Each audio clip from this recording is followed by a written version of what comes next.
C'est sûr que si je commence à fumer, plus tôt, il y a plus de chances que je fume toute la soirée.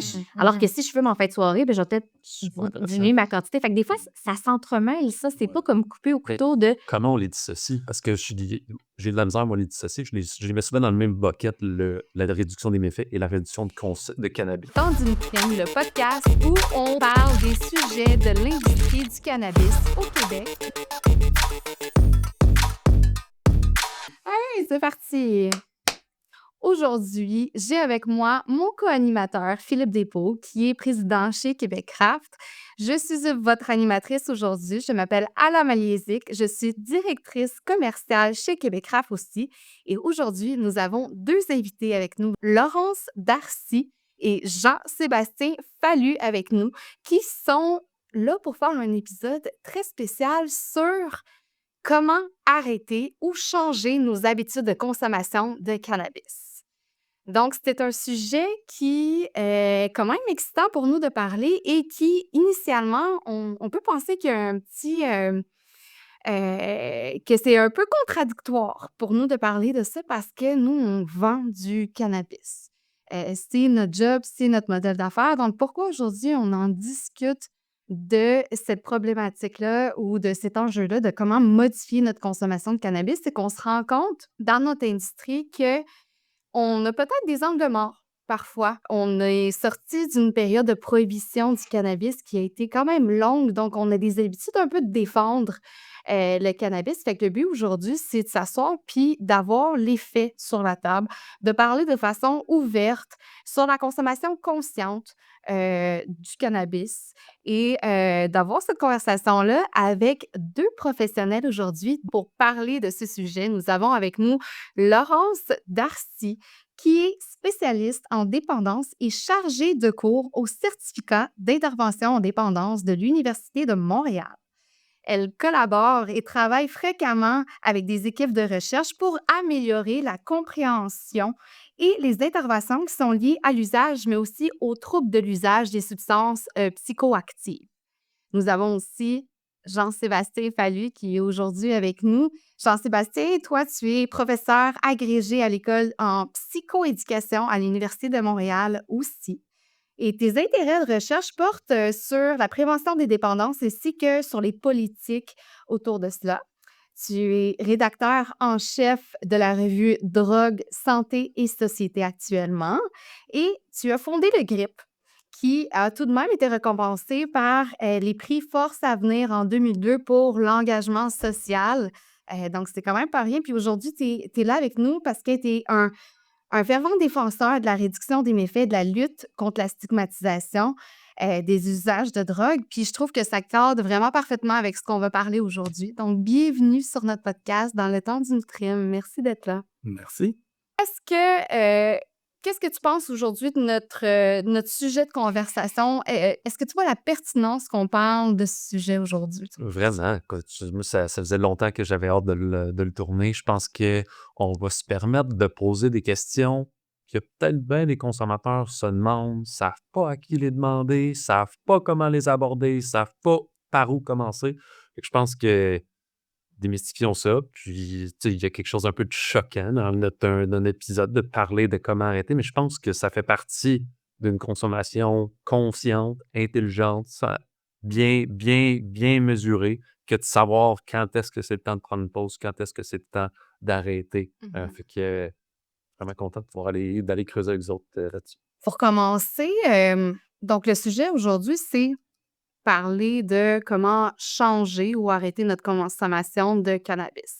Mais pour être capable de changer cette consommation-là, faut-il déjà être conscient de nos patterns de consommation, hein, puis de qu'est-ce que ça occasionne dans notre vie, pourquoi on l'utilise. Dans votre expérience, Laurence, toi, c'est quoi les motivations, généralement, les raisons pourquoi des gens consommeraient du cannabis dans leur quotidien? Je dirais que la première raison là, qui revient tout le temps, c'est le plaisir. Il y a beaucoup de gens qui vont consommer parce que c'est le fun. Il peut y avoir aussi, qui découle de ça aussi, un besoin de connecter avec les autres. Quand je partage une expérience psychoactive avec quelqu'un, ben, tu sais, j'ai plus l'impression que ça peut nous lier. Mais tu sais, on le trouve aussi avec l'alcool puis les autres substances. Ça peut être aussi pour diminuer de l'anxiété. Il y a des gens qui vont consommer pour cette raison-là. Il y a des gens qui vont consommer parce qu'ils trouvent que ça les désennuie. C'est bien plus fun de faire la vaisselle si j'ai consommé que si je ne l'ai pas faite. Ça peut être, il existe tellement de motifs puis de raisons. Puis chacun de ces motifs-là, ben, sont particuliers à l'individu. Puis souvent, la consommation va répondre à plus qu'un motif. Mhm. C'est rare, là, les gens que c'est toujours juste pour le plaisir. Il peut y avoir, tu sais, ça peut être pour se déjeuner, ça peut être toutes sortes de choses. Quand on regarde, Laurence, là, les données, là, on voit aussi qu'il y a beaucoup de gens qui s'autodivulguent comme consommer pour aider à leur sommeil. C'est quelque chose que tu vois? Oui, ben en fait, tu sais, là, on rentre plus peut-être dans tu sais, les propriétés peut-être thérapeutiques. Là. Généralement, les gens là, qui veulent s'automédicamenter avec le cannabis, c'est anxiété, sommeil, douleur Mhm. chronique. Fait que, tu sais, c'est pas mal ces 3 raisons-là, tu sais, qui reviennent souvent. Mais je dirais que dans la population générale, tu sais, quand on regarde l'ensemble de la population, là, c'est vraiment souvent plus le plaisir qui va arriver en premier. Puis, je pense que on peut aussi distinguer les motifs d'initiation puis de maintien. Là. Des fois, c'est souvent l'initiation, c'est souvent pour le plaisir ou socialiser. Mais des fois, quand la consommation s'intègre ou s'incruste, ou choisissez votre mot, dans la vie, dans la consommation quotidienne, parfois, ça peut être d'autres motifs qui sont sous-jacents. Puis, ben, comme Laurence dit, il y a vraiment beaucoup, beaucoup, beaucoup de motifs quand on demande. Puis, comme dit Laurence aussi, ça peut être tout en même temps, ces motifs-là, ou d'une fois à l'autre, les motifs peuvent changer, mais ça peut coexister. Mais ce que je trouve intéressant, c'est aussi de ramener aux fonctions de base, parce que ces motifs-là, ça répond à des besoins humains fondamentaux. Il y a d'autres façons d'y répondre. Mais essentiellement, c'est des motifs soit d'aller vers le plaisir ou le bonheur, ou de fuir la douleur ou la souffrance. C'est tout ça. Puis c'est soit les motifs internes ou externes.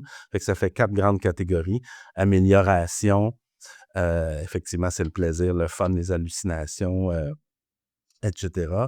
Par opposition à l'autorégulation, qui inclut l'automédication, mais fuir soit des états psychiques ou physiques déplaisants. Puis externe, ben, il y a la socialisation, la lubrification sociale du cannabis, entre autres, puis le conformisme qui est négatif. Donc, fuir l'état interne d'être le seul ou la seule personne qui ne consomme pas, puis de se sentir à l'écart ou de se sentir obligé de se justifier, ou etc. C'est tellement intéressant, les mots que vous choisissez. C'est pas des mots qui font partie nécessairement de notre quotidien, justement, dans l'industrie, puis de décrire la consommation de même. Ça me parle vraiment. Puis j'ai le goût de vous amener la réalité de la SQDC. C'est que, justement, beaucoup de gens se présentent là avec des questions d'automédication. Et la SQDC, c'est elle-même faite, en fait, s'est retrouvée un peu avec. Je ne suis pas médecin, c'est pas ma position. Donc, c'est un peu. Elle-même doit jongler avec ça. Elle ne peut pas prendre position là-dessus, doit référer, en fait, à un pharmacien, un médecin. Je suis curieux de votre opinion, en fait, en général, comment, de votre point de vue, dans votre métier, vous abordez l'automédication, en fait. Ouais. Ben, je vais laisser Laurence peut-être parler d'automédication, si tu veux. Mais moi, je veux juste parler de la situation un peu intenable. On est dans une transition vers une prohibition, vers une légalisation. C'est une transformation sociale. Puis il y a le cannabis médical. Puis d'un côté, dans le cannabis dit récréatif ou non médical, là, mais on peut mettre ça en guillemets parce que qu'est-ce qui est vraiment récréatif, en tout cas. On ne veut pas encourager. Tu sais, si on compare à l'alcool, on est loin du même système d'encadrement. On ne va peut-être pas imiter l'alcool, mais disons que c'est assez strict, fait au point de ne pas vouloir encourager, puis donc pas vouloir donner des conseils sur les effets. Mais en même temps, le système médical ne veut pas avoir à gérer non plus le cannabis. Puis j'ai entendu des représentants d'associations canadiennes dire, ben maintenant que le cannabis est récréatif et légal, plus besoin de nous autres, tu sais, qui aille s'approvisionner dans les magasins. Mais là, dans les magasins, tu ne peux pas discuter de cannabis puis d'effets. Fait qu'il y a comme ça qui, effectivement, est problématique parce que plusieurs personnes ont difficilement accès au cannabis médical puis se tournent vers les marchés comme la SQDC, mais ne peuvent pas avoir de conseils. Fait Premièrement, le cannabis, là, c'est une substance qui est complexe. OK? Il y a beaucoup de choses qui sont là-dedans. Il y a bien sûr THC, CBD, là, tu sais, qui sont très connus. Il y a d'autres cannabinoïdes mineurs aussi Oui. qui peuvent avoir un effet. Il y a l'effet, tu sais, de synergie entre les différents cannabinoïdes, puis avec Terpène. les terpènes, etc. Fait que c'est très complexe, puis chaque être humain est un ensemble, est différent, puis sa réponse au cannabis va peut-être être différente. Fait que même si, par exemple, on demande à un pharmacien, tout ça, il y a des interactions médicamenteuses qui sont rapportées, mais il y a toujours des limites parce qu'il y a des différences individuelles, puis il y a des différences aussi entre le cannabis qui a été utilisé pour l'étude, l'interaction versus le cannabis qui va être consommé par la personne. Donc, déjà là, c'est compliqué. Fait que moi, tu sais, si j'avais des gens, mettons, qui viendraient, tu sais, quand j'étais intervenante, mettons, qui voudraient faire de l'automédication, puis qui ne voudraient pas que ça dérape vers quelque chose d'autre, bien, c'est d'être au clair avec c'est quoi mes objectifs. Pourquoi est-ce que je veux consommer du cannabis? Ça, c'est la première étape. Tu sais. Puis comment je vais l'observer que c'est efficace? Puis c'est quoi les effets que je ne voudrais pas vivre, qui est possible de vivre, auxquels je dois être attentif? Parce qu'il y a beaucoup de consommateurs qui vont dire, bien, tu sais, mes problèmes avec ma consommation, ça ne s'est pas installé du jour au lendemain. Ça a été comme progressif. Progressivement, je me suis de plus en plus repliée sur moi-même. Je sortais moins avec mes amis si, admettons, je ne pouvais pas consommer. Tu sais, fait que je trouvais des raisons pour pas, mettons, aller à un souper parce que je savais que je ne pouvais pas consommer. Des fois, ils vont dire, ben, tu sais, je me rends compte que dans ma journée, finalement, à part écouter Netflix puis manger des chips, j'ai rien fait d'autre. Je n'ai pas fait ma vaisselle, je me suis pas lavée, tout ça. Fait que ça ne s'installe pas du jour au lendemain. C'est souvent super progressif. Puis la personne, à un moment donné, souvent, ça va être les gens de son entourage qui vont lui refléter ça avant même qu'elle, des fois, s'en rende compte. Fait que, bref, tout ça pour dire que si je veux faire de l'automédication avec ça, bien, c'est sûr que, tu sais, le top, ça sera d'avoir une équipe médicale qui va m'aider là-dedans, puis qui va bien me conseiller, puis tout ça, puis qui va m'aider à m'auto-observer, puis à être... Mais la réalité est que c'est pas accessible, puis particulièrement au Québec. Fait que, tu sais, moi, je dirais, soyez au clair avec vos objectifs. Faites un journal d'auto-observation. Vous avez consommé quoi, quand? Il existe aussi des... puis ça, on pourra le mettre là, dans les notes du podcast. Il existe des applications où est-ce qu'on peut noter qu'est-ce qu'on consomme, quel effet on a eu immédiatement, quel effet on observe à plus long terme, tout ça. Puis après ça, on peut venir essayer de monitorer dans notre consommation puis les effets. Il existe aussi des questionnaires on peut aussi mettre qui nous permettent aussi de prendre un recul en se disant, si je regarde dans les derniers 6 mois, qu'est-ce qui s'est passé? Ou dans la dernière année, qu'est-ce qui s'est passé? Ça nous aide à me poser des questions qu'on ne se serait pas nécessairement posées normalement. Fait que ça aide à prendre du recul.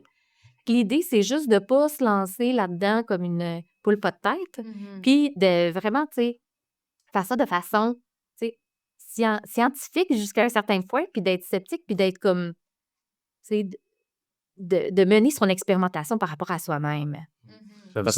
C'est vrai que c'est compliqué. Tu sais, il y a, par exemple, des gens qui ont de l'anxiété, qui vont consommer pour réduire leur anxiété. D'autres que, parce qu'ils ont de l'anxiété, ils vont justement surtout pas consommer parce que ça accentue leur anxiété. Fait que ça dépend. Tellement bon. Tout le monde connaît du monde comme ça, en fait. Oui, c'est ça. Tout le monde connaît du monde Des comme fois, il y a ça. des gens qui vont se dire, ben, à court terme, ça m'aide.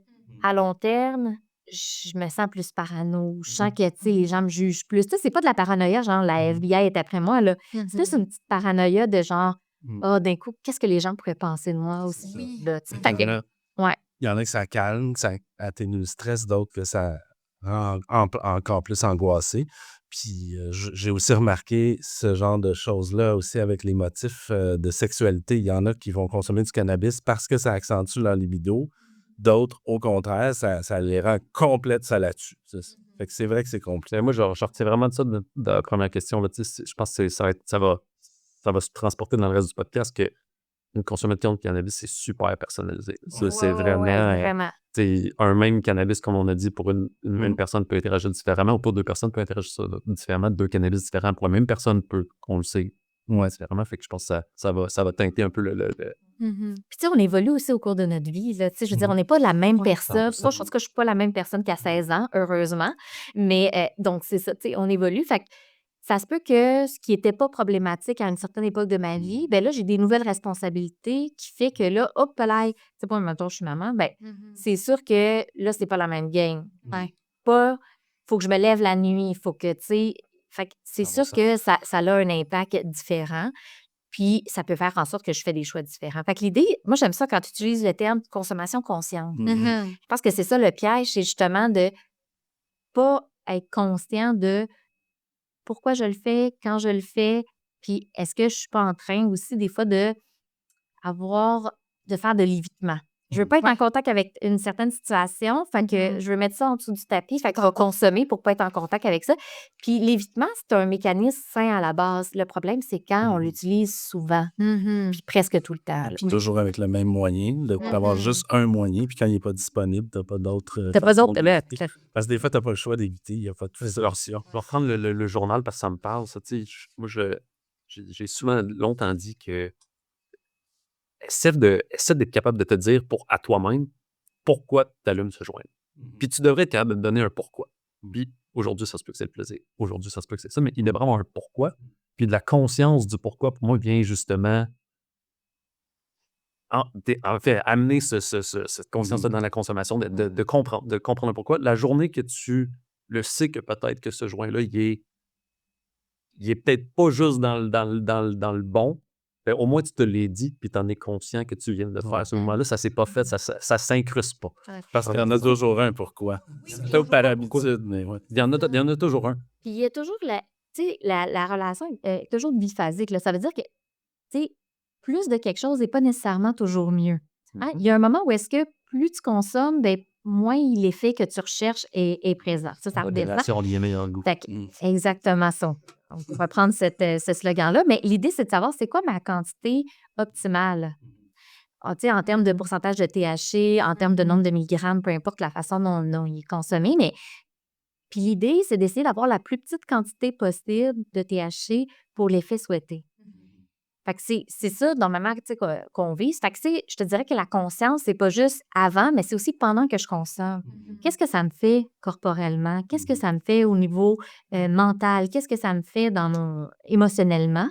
Puis d'être attentif à ça. Puis d'être comme curieux de...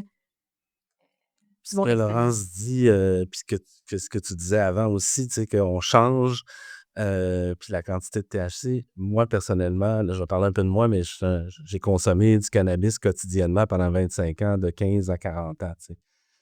Puis c'était pas du tout problématique. Même, j'ai l'impression que ça m'aidait dans plein de choses. Puis, tu sais, je pense pas que je me racontais d'histoire, mais à un moment donné, il s'est passé différentes choses, dont des responsabilités. Mais aussi l'impression que le THC avait plus d'effets ou des effets différents, que ça me rendait peut-être un peu moins focus, plus confus. Puis là, j'ai commencé à réduire. Puis là, ben, le fait de réduire a fait en sorte que là, la consommation était avait plus d'effets. Puis avec le temps, ça s'est fait assez facilement. J'ai vraiment réduit la fréquence de consommation. Puis en termes de quantité de THC, puis de force, puis qu'on change aussi ce qu'on consomme, moi maintenant, je peux difficilement consommer un THC, tu sais, un cannabis très concentré en THC sans être complètement gelé, tu sais. Qui est pas mal la norme en ce moment, Ouais. des très hauts THC. Fait que si moi je suis dans des contextes sociaux, je vais peut-être consommer, mais souvent pas, ou des beaucoup plus petites quantités pour pas être complètement awkward ou pas être capable de socialiser. Alors qu'avant, c'était surtout dans ces contextes-là que je consommais, tu sais. Maintenant, ça va être un peu plus seul pour décrocher. Puis ça va m'arriver de prendre du THC plus fort, mais là, je sais que c'est parce que j'ai aucune responsabilité. J'ai rien à faire. Ce que tu nommes, en fait, ça s'appelle la tolérance. Ouais. C'est qu'à un moment donné, notre corps, il finit par s'habituer à la substance, puis ça nous prend une plus grande quantité pour avoir les mêmes effets, mais ça a aussi l'effet inverse, c'est-à-dire que si j'arrête de consommer, ma tolérance, ben, tu sais, elle va diminuer, puis là, ben, avec des plus petites quantités, je vais avoir un gros effet. Fait que ça, c'est un peu comme, moi, je peux le comparer à la température, là, tu sais, mettons 10 degrés Celsius. On pense que c'est quelque chose de fixe, mais tu sais, 10 degrés en été, alors que je suis pas habituée au froid, je vais trouver ça froid en Montadzie, alors que 10 degrés au mois de février, tout le monde est en short, là. Fait que, tu C'est sais, incroyable avec ça. C'est ça. Fait que tu vois, c'est relatif. Puis l'idée, c'est on veut pas qu'on augmente la tolérance au THC. On essaie d'avoir Fait que de faire des pauses, ça peut être une super bonne idée pour justement ramener notre tolérance à quelque chose de normal. Puis, je dirais normal parce que plus on augmente les doses de THC, plus il y a des risques d'effets secondaires. Puis, ou d'effets indésirables. Peut-être plus effets indésirables serait mieux parce que. Puis, pour reprendre, là, c'est super intéressant ce que vous dites. Vous parlez d'habitude de consommation, que techniquement, il n'y a pas nécessairement une mauvaise habitude de consommation. C'est propre à chacun. Ça dépend de c'est quoi ton objectif, où est-ce que tu veux te rendre. Mais justement, parlons de ce moment où on doit s'asseoir avec soi-même puis se dire, est-ce que j'ai un problème de consommation de cannabis? Quel est cet élément-là qui nous dit, ah, attention, il y a une petite lumière qui vient de s'allumer que je dois porter attention. Laurence va avoir plein de choses à dire, mais avant, je veux juste faire une analogie que je fais de plus en plus avec le sexe. Tu sais, moi, je dirais, c'est quoi de trop se masturber? Tu sais, puis d'ailleurs, on questionne beaucoup moins. Tu sais, tu te masturbes pas mal souvent, je trouve. Bref, mais c'est un peu ça, tu sais, puis c'est vrai que à un moment donné, si t'es tout le temps en train de te masturber, mais tu fais plus rien d'autre, là.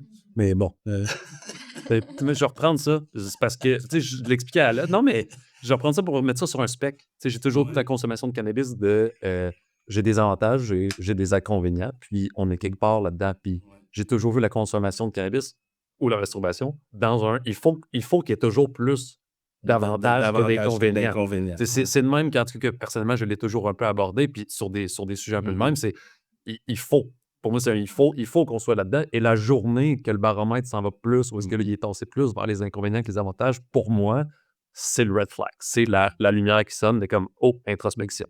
Ouais. Mais des fois, c'est pas évident de le voir. C'est ça, je fais ça, Surtout quand, tu sais, c'est ça. Des fois, on aime ça se mentir à nous-mêmes pour toutes sortes de raisons. Ah Puis, là là. tu sais, c'est ça. Fait que, il existe un questionnaire, là, c'est 4 questions qu'on peut se poser. Puis l'acronyme en anglais, c'est CAGE pour, tu sais, cut down, annoyed, guilt, puis eye opener. Mais ces 4 questions-là, ça veut pas dire que si on répond oui à une de ces 4 questions-là, on a un problème, mais ça veut dire que si on répond oui, ça serait intéressant de creuser davantage. Fait que cut down, c'est est-ce que j'ai déjà essayé de réduire puis j'ai pas été capable? Donc ça, c'est la première question. Deuxième question, annoyed, c'est est-ce qu'il y a du monde de mon entourage qui m'ont fait des commentaires? Ah, il me semble que tu consommes beaucoup. Il me semble que quand t'es gelé, t'es moins sharp puis c'est plate parce que blablabla. Tu sais. Fait que est-ce qu'il y a du monde de mon entourage qui me font des commentaires? Après ça, guilt, c'est est-ce que, tu sais, ça m'arrive d'avoir l'impression de trop consommer? C'est comme j'ai l'impression que j'ai une perte de contrôle. Est-ce que je me C'est sens plus coupable? moi. Puis est-ce que je me sens coupable? Tu sais, c'est plus moi qui ai le contrôle, c'est la consommation, puis je me sens mal parce que la culpabilité, c'est je fais des choses qui vont à l'encontre de mes valeurs. Fait que ça, c'est le guilt. Puis, finalement, eye-opener, est-ce que c'est la première chose que je fais le matin en me levant? Est-ce que c'est la première chose qui... Puis, tu sais, moi, j'aurais tendance à le modifier en disant, parce qu'il y a des gens qui vont consommer de façon thérapeutique que la douleur est tellement inconfortable que c'est la première chose qu'ils vont faire le matin. L'idée, c'est plus de se dire, je pense, est-ce que c'est la première chose qui me vient à l'esprit puis c'est envahissant? Puis genre pas passer à autre chose jusqu'à temps que t'ailles fumer ton joint du matin ou... C'est ça. Tu sais, fait que je ferai une petite modification. Il faudrait que je parle aux auteurs. Mais bref, fait que c'est ça. Ça, c'est 4 questions qu'on peut se poser pour se dire, ouais, ça vaudrait-tu la peine que je creuse davantage? Puis si j'ai répondu oui à une de ces questions-là, il existe des questionnaires qu'on peut faire justement. Jusqu'à quel point je suis à risque de développer une problématique ou une dépendance. Super intéressant. Donc, on va les mettre en commentaire pour justement qu'on aille se poser les questions. Mais donc, d'accord, on pose ces questions, on se constate qu'effectivement, il y a une petite lumière qui s'allume, on se pose des questions sur notre consommation, elle n'est plus tout à fait consciente. Puis je te dirais, je parlais à vos membres de l'entourage. C'est un bon miroir. C'est un bon miroir. Puis c'est sûr que les membres de l'entourage, c'est du monde qui ont leur propre perception du cannabis, puis ça peut venir teinter aussi leurs observations. Ouais, si, par exemple, eux, c'est super confrontant parce que c'est une drogue, puis tout ça, ça se peut qu'ils attribuent des choses au cannabis qui finalement tu sais, ont pas rapport ou tout ça, mais quand même, la vérité, elle doit se trouver à quelque part Ouais, dans C'est ce sûr. qu'ils disent. Ouais. Fait fait que l'idée, c'est vraiment plus de regarder avec les gens qui nous entourent, puis de voir, ben, tu sais, quel impact ça peut En avoir. pondérant les commentaires réact de je sais pas qui avec le body de consommation, là. Puis est-ce que vous pouvez nous dire quelles sont les raisons pourquoi on voudrait arrêter ou diminuer notre consommation de cannabis? Quelles sont les plaintes typiques que vous pouvez remarquer, par exemple, je sais pas, perte de motivation ou quoi que ce soit? Ben, c'est sûr qu'il y a perte de motivation. Il y a, Mhm. tu sais, si, par exemple, j'ai fait une psychose toxique, ça veut dire que la consommation de cannabis, elle a déclenché une perte de contact avec la réalité, une altération du contact avec la réalité, puis que là, j'étais en psychose, puis j'ai été hospitalisée. Mm. Bien, ça se pourrait que, ben, en fait, à partir du moment où j'ai fait une psychose, mon risque d'en refaire une autre est plus grand. Donc, c'est sûr que là, tu sais, ça pourrait être une excellente idée de ne pas reconsommer, mais pas juste du cannabis, mais pas d'autres Ouais. substances psychoactives parce que c'est un stress sur le cerveau. Fait que, Bien souvent l'entourage. il y a les commentaires, c'est ça, de l'entourage qui peuvent dire, ben, tu sais, il me semble justement là, que, tu sais, t'es pas toi, ou ils vont moins le dire des présent. fois, tu es moins présent, ils vont dire, tu sais, il peut y avoir toutes sortes de raisons. Puis, tu sais, Des fois, il y a si, même des ultimatums là, dans des ouais, ça, relations. ça peut être Tu aussi, dois arrêter. Ouais. tu sais, je m'empêche de faire des choses. Mhm. Par exemple, je n'irai pas dans un voyage dans le sud parce que je ne pourrais pas amener ma consommation avec Mhm. moi. Puis là, il faut que tu te demandes, est-ce que ma consommation est devenue un peu une cage dorée dans laquelle je suis confortable, mais ça m'étouffe aussi en même temps? Mhm. Fait que je pense que c'est, tu sais, c'est la relation que j'ai avec le cannabis. Je comparais ça à une relation de couple. Mhm. Ça se peut que pour un certain temps, tu sais, cette relation-là, elle soit positive pour moi, puis elle m'aide à m'ouvrir sur le monde. Puis ça se peut qu'à un moment donné, mais au contraire, tu sais, ça me referme sur moi-même, puis ça fait en sorte que ça diminue ma participation sociale, puis que je deviens comme pris là-dedans. Mhm. J'aimerais ça être dans la tête de nos auditeurs en ce moment parce que ce concept de cage dorée, je suis prêt à parier qu'il va parler à beaucoup de gens Ouais. qui vont écouter ce podcast-là, qui vont faire Ah, Ah ouais. Mais qu'est-ce qui fait qu'une personne est capable de se dire: «Ah, je constate que j'ai un petit là, tu sais, j'ai peut-être un fog mental, peut-être que je consomme un peu plus», puis qu'elle peut faire cette constatation-là un peu comme toi: «Je remarque qu'il faudrait que je ralentisse. Je ralentis, ça me fait du bien», versus quelqu'un qui est comme: «Hey, il faut vraiment que j'arrête», mais qui est pogné, tu sais, dans cette dynamique-là d'essayer, mais pas d'être capable efficacement. Ben là, de se rendre compte qu'il y a peut-être quelque chose qui va pas ou qu'il faudrait changer, c'est une chose. Le faire, c'est une autre. Là, c'est vraiment deux choses. Se rendre compte, ça peut être effectivement des choses comme Laurence dit, ça peut être de se rendre compte que tu as de la misère à faire des activités que tu aimerais faire ou que tu te dis je vais faire ça, mais au lieu de faire ça, tu vas consommer, tu vas dans ta cage dorée. Ou que tu as effectivement de la confusion, que tu as des conflits, que ça te coûte trop cher d'argent, il y en a que c'est ça, tu sais, il y a toutes sortes de motifs.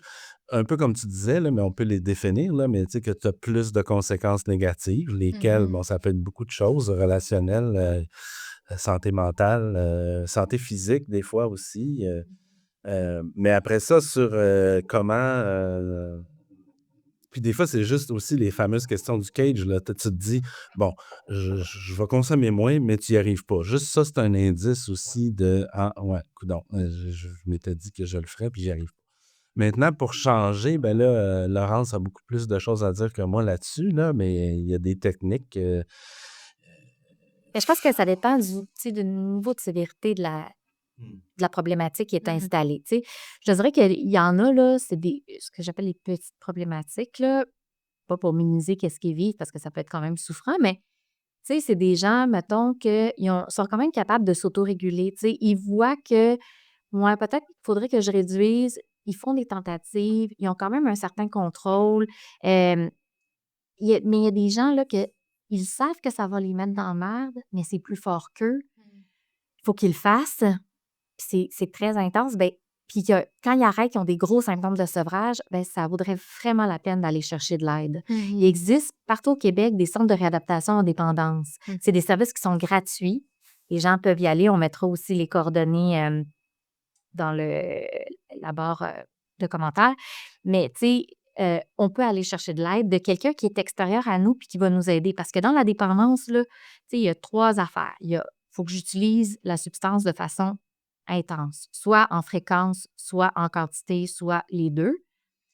faut que je vive des conséquences négatives, que je sois plus fonctionnelle ou moins fonctionnelle, puis que je prends des risques. Tu sais, par exemple, prendre une prise de risque, ça pourrait être, tu sais, je conduis alors que je ne suis pas en état de conduire. Ça pourrait être, tu sais, je me fais pas arrêter, mais j'ai quand même pris un risque. Puis finalement, le dernier, c'est j'en ai pas de contrôle. Fait que quelqu'un qui a un problème, puis qu'on lui dit, hey, il faudrait juste que tu slack, puis tu sais, arrêtes de consommer. S'il était capable, il l'aurait déjà fait. Fait que cette personne-là, moi, je lui recommande vraiment d'aller chercher une aide parce qu'on va travailler.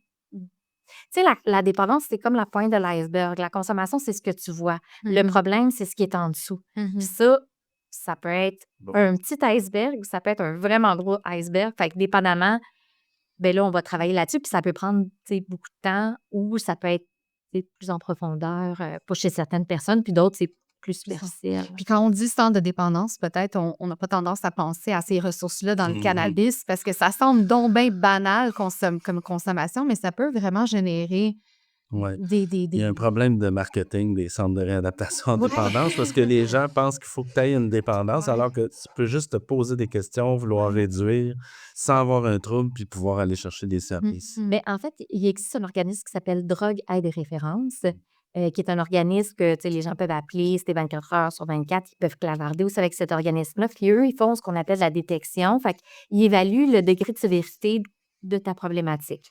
Puis si tu as une problématique qui est comme plus, qu'on appelle feu jaune, c'est-à-dire comme les feux de circulation, là, orange en rouge, si tu es un feu jaune, bien, probablement que l'intensité de service puis le type de service que tu as besoin, ça serait plus comme le CLSC qui pourrait te l'offrir. Il existe un programme qui s'appelle Mes choix cannabis ou une application qui s'appelle Stop Cannabis ou il pourrait y avoir aussi l'application Coach. Donc, ça, c'est pour quelqu'un qui a, tu sais, je dirais une problématique qui est légère. Quelqu'un qui a une problématique qui est sévère, bien là, c'est les centres de réadaptation en dépendance qui vont s'en occuper. Puis dans les centres de réadaptation en dépendance, on offre une gamme de services. Donc, on a des services de thérapie interne, externe. On peut avoir un service de désintoxication. On peut avoir des services avec l'entourage. On peut avoir des groupes. On peut avoir toutes sortes de choses, là. Mais j'aime pas ça hiérarchiser les choses dans la vie, là, mais il faut se dire que c'est un comportement qui est difficile à changer. C'est pour ça que ça peut prendre de l'aide spécialisée quand tu as vraiment pas juste une consommation dite problématique, mais quand tu as un gros iceberg. L'iceberg, là, ça peut être des problèmes de gestion d'enfance, émotifs, relationnels, de santé mentale. Ça peut être des choses très lourdes. Puis c'est pour ça que toutes les idées, là, des fois, de nos politiciens, là, on va éradiquer la drogue, puis tout va aller bien. C'est pas comme ça que ça marche. Là. C'est pas vrai que tu enlèves la substance, que tout va aller bien si les autres choses sont pas gérées. Puis c'est ça, on dit en psycho que c'est un des comportements les plus difficiles à changer, là, les comportements de consommation. Puis des fois, avec une personne, tu sais, ce qu'elle veut, c'est pas tant d'arrêter. Parce que des fois, on pense, hey, à dépendance, c'est ça, faut t'arrêter, c'est la seule solution. Il y a des gens qui arrêtent, là, puis leur qualité de vie est misérable. Fait que c'est pas ça qu'on va viser pantoute. On va viser autre chose. Fait que dans les centres de réadaptation en dépendance, il n'y a pas un objectif c'est pas one shoes fits all. C'est vraiment, on va voir avec la personne, faudrait qu'elle soit comment ta relation avec le cannabis. Puis s'il y en a comme, encore une fois, une relation, là, il faut qu'ils divorcent du cannabis. Parce que là, ça marche vraiment plus, là. Puis il faut qu'il y ait un interdit de contact. Parce que c'est trop toxique. Ouais. Puis il y a des gens qui, ben, tu sais, ils vont changer certaines choses. Puis là, ben, ça va devenir moins problématique. Fait que, tu sais, on va vraiment accompagner la personne selon ce qu'elle pense qui est le mieux pour elle. Pour son bien-être. L'objectif, c'est pas l'arrêt, c'est le bien-être. Ben, l'arrêt, c'est le moyen, c'est pas la fin. Il y a quelque chose que j'ai été cueillir dans des documents que tu avais produits justement par rapport à la consommation de cannabis, puis j'aimerais le ramener parce que je trouve que c'est intéressant, puis ça peut être un bon segue pour nous. Donc, tu dis que dans la prévention d'une consommation problématique de cannabis, il faut faire attention aux réflexes presque automatiques de prévenir l'usage du cannabis. Donc, tu sais, d'arrêter, de retarder, d'éliminer. Puis, tu dis qu'il ne faut pas oublier que la prévention, c'est aussi de prévenir les conséquences négatives de l'usage. Donc, pas nécessairement d'arrêter l'usage, mais arrêter les conséquences négatives de l'usage. Ben, c'est ça, c'est parce que dans les profils, puis dans tout l'ensemble des interventions, on parle beaucoup là, de pour réduire, pour arrêter quand il y a un problème. Mais tu sais, en prévention, même avant qu'il y ait de la consommation ou quand il y a une consommation, tu sais, traditionnellement, la prévention, c'était empêcher qu'on consomme. C'est un peu pour moi empêcher le vent, là, pas au niveau de la société, là. Ça fait partie de la nature humaine et animale depuis le début des temps et pour l'éternité, comme la sexualité. Je vais toujours ramener ça à ça. Il n'y a pas de prévention. Mais il y a déjà eu ça, prévenir la sexualité avant le mariage, tout ça, on n'est plus là. Puis effectivement, tu sais, au niveau populationnel, on ne peut pas viser une abstinence pour tout le monde. C'est complètement irréaliste, puis ça fait juste engendrer des problèmes. Mais voilà, donc, je pense que ce qui est plus logique pour la plupart des individus, c'est de se dire qu'il va y avoir un jour consommation de quelque chose, puis de s'assurer que quand ça va arriver, ça va se passer le mieux possible. Moi, je pense que la prévention, c'est ça qu'elle doit viser. Ça peut passer par améliorer les conditions de vie qui font que certaines personnes ont des conditions de vie de merde, puis qui consomment plus, puis qui vont pas bien, puis qui ont des problèmes de santé mentale. Ça peut passer par répondre aux besoins fondamentaux d'une autre façon que par la consommation, mais c'est pas d'empêcher puis de viser à tout prix l'abstinence qui est un objectif qui est raisonnable, surtout quand on se rend compte, puis enfin, il y a des recherches qui le montrent, que ça peut être bénéfique, la consommation. C'est pas juste en termes d'automédication ou même de cannabis médical, si on parle de cannabis, mais aussi en termes de socialisation, de plaisir. Il peut y avoir des bénéfices. Quand on dit de prévenir les conséquences négatives, là, on est chez les gens qui consomment, mais ça, c'est la réduction des méfaits. Puis, ça serait quoi votre définition, là? Parce que là, ça nous amène justement dans la partie de notre épisode où on parle, bon,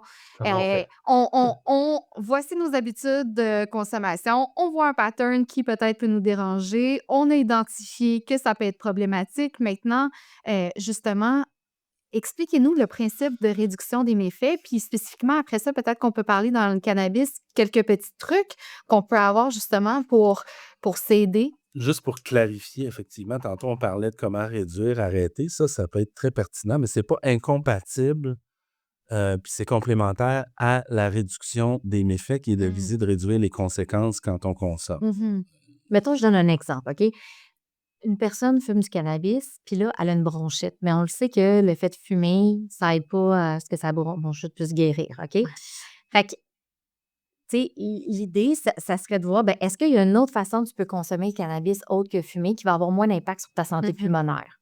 Tu consommes les mêmes quantités, tu ne changes rien à ça, mais tu changes ton mode de consommation. Donc, ça serait un win. ça fait comme de la réduction des méfaits, peu, tu sais. Ben, des fois, tu sais, les gens vont faire de la réduction des méfaits et de la réduction de l'usage par le fait même. Tu sais. Par exemple, je sais pas, moi, je me pogne tout le temps avec ma blonde parce que j'ai pas fait la vaisselle puis je suis allée fumer un joint. OK? Ça, mon méfait, c'est conflit conjugal. Et je n'ai pas fait mes tâches. Fait qu'il y en a qui vont dire, ben moi, ce que je vais faire, là, c'est que je vais juste fumer en fin de soirée une fois que j'ai fait la vaisselle puis tout ce que j'étais censée faire comme partenaire sont cochés, là. sont faites. Puis, tu sais, ça va se faire plus tard. Bien, c'est sûr que si je commence à fumer plus tôt, il y a plus de chances que je fume toute la soirée. Alors que si je fume en fin de soirée, ben, je vais peut-être diminuer ma quantité. Fait que des fois, ça s'entremêle, ça. C'était pas comme couper au couteau de... Comment on les dissocie? Parce que j'ai de la misère, moi, à les dissocier. Je les mets souvent dans le même bucket, la réduction des méfaits et la réduction de cannabis. Regarde, je vais donner un exemple, OK? Vas-y. Quelqu'un là, qui est naïf au cannabis, là, qui n'a pas consommé tout ça, là, si tu lui donnes 50 mg de THC dans un jujube, ou tu lui donnes 100 mg dans un jujube, dans les deux cas, il va sûrement en avoir trop, puis il va bad tripper, puis il va pas se sentir bien, puis il va avoir des palpitations cardiaques. Okay? Mais même si tu réduis à 50, il va quand même en avoir trop. Tu comprends? J'ai réduit la quantité, mais j'ai pas éliminé l'effet négatif. Fait que, moi, je dirais que c'est comme deux cercles, diagrammes de Venn, pour ceux qui se rappellent de leur primaire. C'est deux cercles qui se superposent, puis des fois, oui, tu vas réduire tes quantités, puis tu vas réduire tes méfaits. Puis des fois, tu vas réduire tes quantités, ça ne change rien sur tes méfaits. Puis des fois, tu fais quelque chose par rapport aux méfaits, puis ça ne change rien sur tes quantités. Fait que les trois scénarios existent. Réduire l'usage, c'est réduire la fréquence, la quantité. Réduire les méfaits, c'est des choses comme l'exemple que donnait Laurence, où on peut prendre un exemple que j'aime donner, qui est classique, c'est Nez Rouge, que tout le monde connaît. Nez Rouge se contrefiche de notre consommation. Ouais. Nez Rouge vise pas, puis fait pas baisser notre consommation, même la fait monter ponctuellement parce qu'ils viennent nous chercher. Ce qui nous aide On peut consommer plus parce qu'ils visent juste à ce qu'on ne conduise pas intoxiqué. Ça, c'est de la réduction des méfaits. Tu sais, c'est le contexte.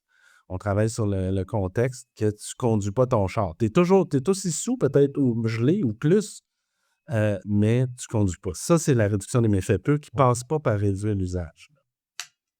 Donc, la définition, c'est de viser à réduire les conséquences chez les gens qui consomment, mais sans nécessairement passer par la réduction de l'usage. Fait que ça peut être changer le mode de consommation, changer le contexte.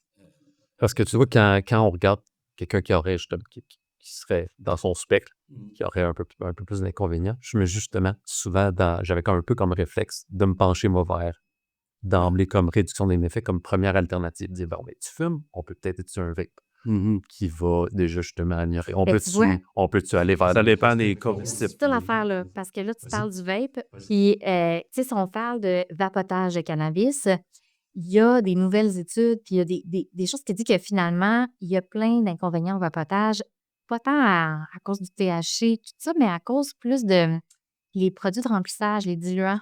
Okay, ben, je fais Pour être négatif. C'était pas là où je m'en allais.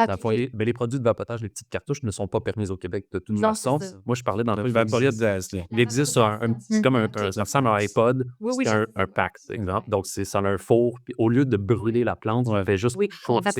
Vaporisation au lieu de vapotage. D'accord, c'est vaporisation.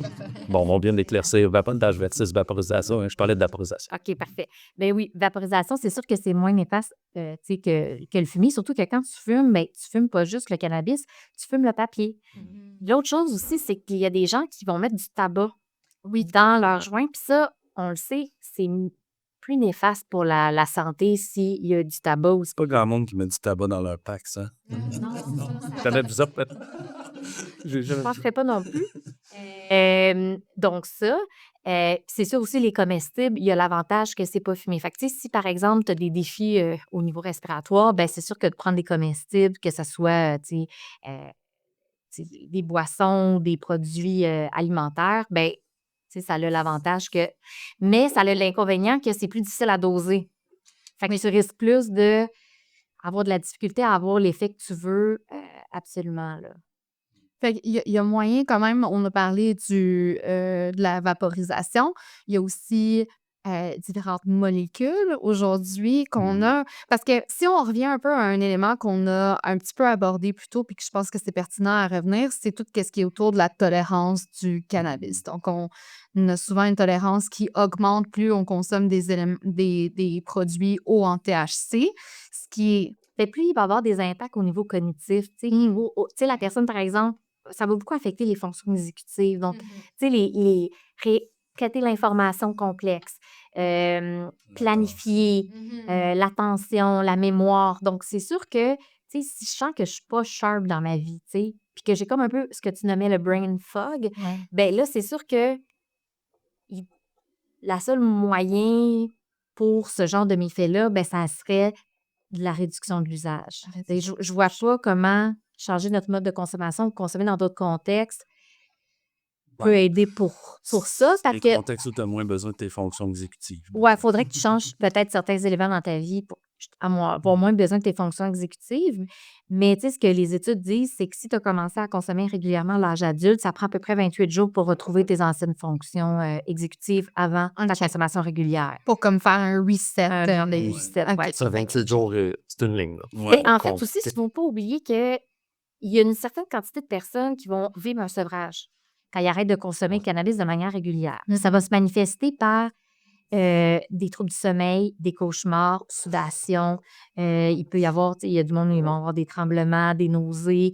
Tu files pas, là, tu sais. Fait que c'est sûr que quand tu es dans cet état-là, tes fonctions exécutives sont pas à ton top, là. Tu es comme dans la difficulté à exister. Fait que, généralement, les symptômes de sevrage, tu sais, les 2 premières semaines, c'est les pires. Puis après, le premier mois, là, c'est comme le pire. Donc, puis après ça, ben, il y a des choses qui peuvent être résiduelles, mais je dirais que c'est Fait que c'est sûr que, tu sais, dans les études, ils ont évalué qu'après 28 jours, tes fonctions reviennent comme avant.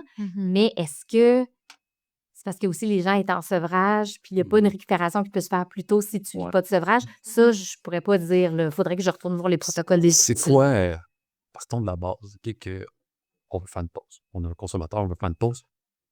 Y a-tu un délai comme qui fait plus de sens qu'un autre? Comme arrêter 2 jours, arrêter 28 jours, arrêter 12 jours, arrêter. Tu sais, comme c'est. Y a-tu une ligne dans ce Ben, moment ça que dépend vous tirez? qu'est-ce que tu souhaites, mais il existe un protocole de sensibilisation au THC, qu'on mettra encore une fois dans les notes, qui est un protocole d'arrêt. Donc, tu as 2 jours d'abstinence. Fait que tu ne rentres pas comme complètement dans un sevrage parce que les 2 premières journées, tu as encore beaucoup de, tu sais, de THC dans le corps puis de cannabinoïdes. Fait que tu as 2 jours juste pour essayer de diminuer ta tolérance. Puis tu as un protocole de réintroduction où est-ce que tu dois porter attention justement à, tu sais, tu fumes par exemple, tu sais, une puff, parce qu'il est fumé, là, le protocole. Puis là, tu portes attention à qu'est-ce que ça te fait comme effet. Puis tout ça, fait que ça, c'est sur, on le mettra là, pour les gens qui sont intéressés à suivre ce protocole-là. Ça peut se faire avec un intervenant, mais ça peut se faire aussi en Seul à la maison. auto-administration, là, ouais. Mais, tu sais, au-delà de ça, après ça, prendre une pause, il n'y a pas de règle, il n'y a pas de ligne, mais avec le 28 jours de reprise des fonctions exécutives, puis aussi avec, je dirais, les habitudes comportementales, c'est sûr que d'arrêter, mettons, 1 mois, là, puis on a ça pour l'alcool, là, le dry January, le février ici en France, le janvier. Tu sais, 1 mois, ça te donne quand même déjà un repère, là, que ça se passe pendant 1 mois avec tes habitudes, puis comment tu te sens, tu sais, ça peut être intéressant. Mais je voulais revenir au conseil de réduction des méfaits, là, parce qu'on a nommé quelques-uns, mais tu sais, il y en a quand même pas mal. Il y en a qui sont plus ou moins bien documentés, mais quand même, il y en a. On peut en identifier une bonne, plus que 10 là, sur avant dans la planification, pendant, après. Là. Mais tu sais, les usual suspects, comme j'aime dire, tu sais, les produits de qualité, déjà, savoir ce que tu consommes. Puis ça dépend, encore là, ça dépend des personnes. Tu sais, si tu veux éviter des risques respiratoires, ben les produits comestibles, c'est de la réduction de méfaits. Là. 100%. C'est sûr que si tu dois conduire une voiture 2 heures après, c'est pas de la réduction des méfaits. Tu sais, ça Il y a un dépend. contexte. C'est ça. Ouais. Puis les modes de consommation, là, pas juste le comestible, mais vaporisation, parce que tu peux rester dans inhaler, mais changer. Il y a aussi la question de choisir tes taux de THC, même si là, ça peut rejoindre un peu réduire l'usage. Les contextes, tu sais, choisir le bon moment ou les moins pires moments ou les moments moins risqués, ça reste quand même un super bon conseil de réduction des méfaits. Regardez tes états aussi, tu sais, parce que si tu vas pas bien, t'es full anxieux, angoissé, ça se peut que la consommation, Elle amplifie ça. elle aille pas bien, là, c'est ça. Tu sais, fait que, puis prévoir, là aussi, comme avec l'alcool, tes déplacements, des choses comme ça. Tu sais. Éviter les mélanges aussi, parce que les mélanges, c'est plus imprévisible là, tu sais, comme effet. Fait que c'est sûr que ça peut être une autre stratégie de consommer une substance à la fois. Fait que ça, mettons, je suis dans un party, soit que je fais juste consommer du cannabis ou juste de l'alcool, mais j'évite de combiner les deux. Ouais.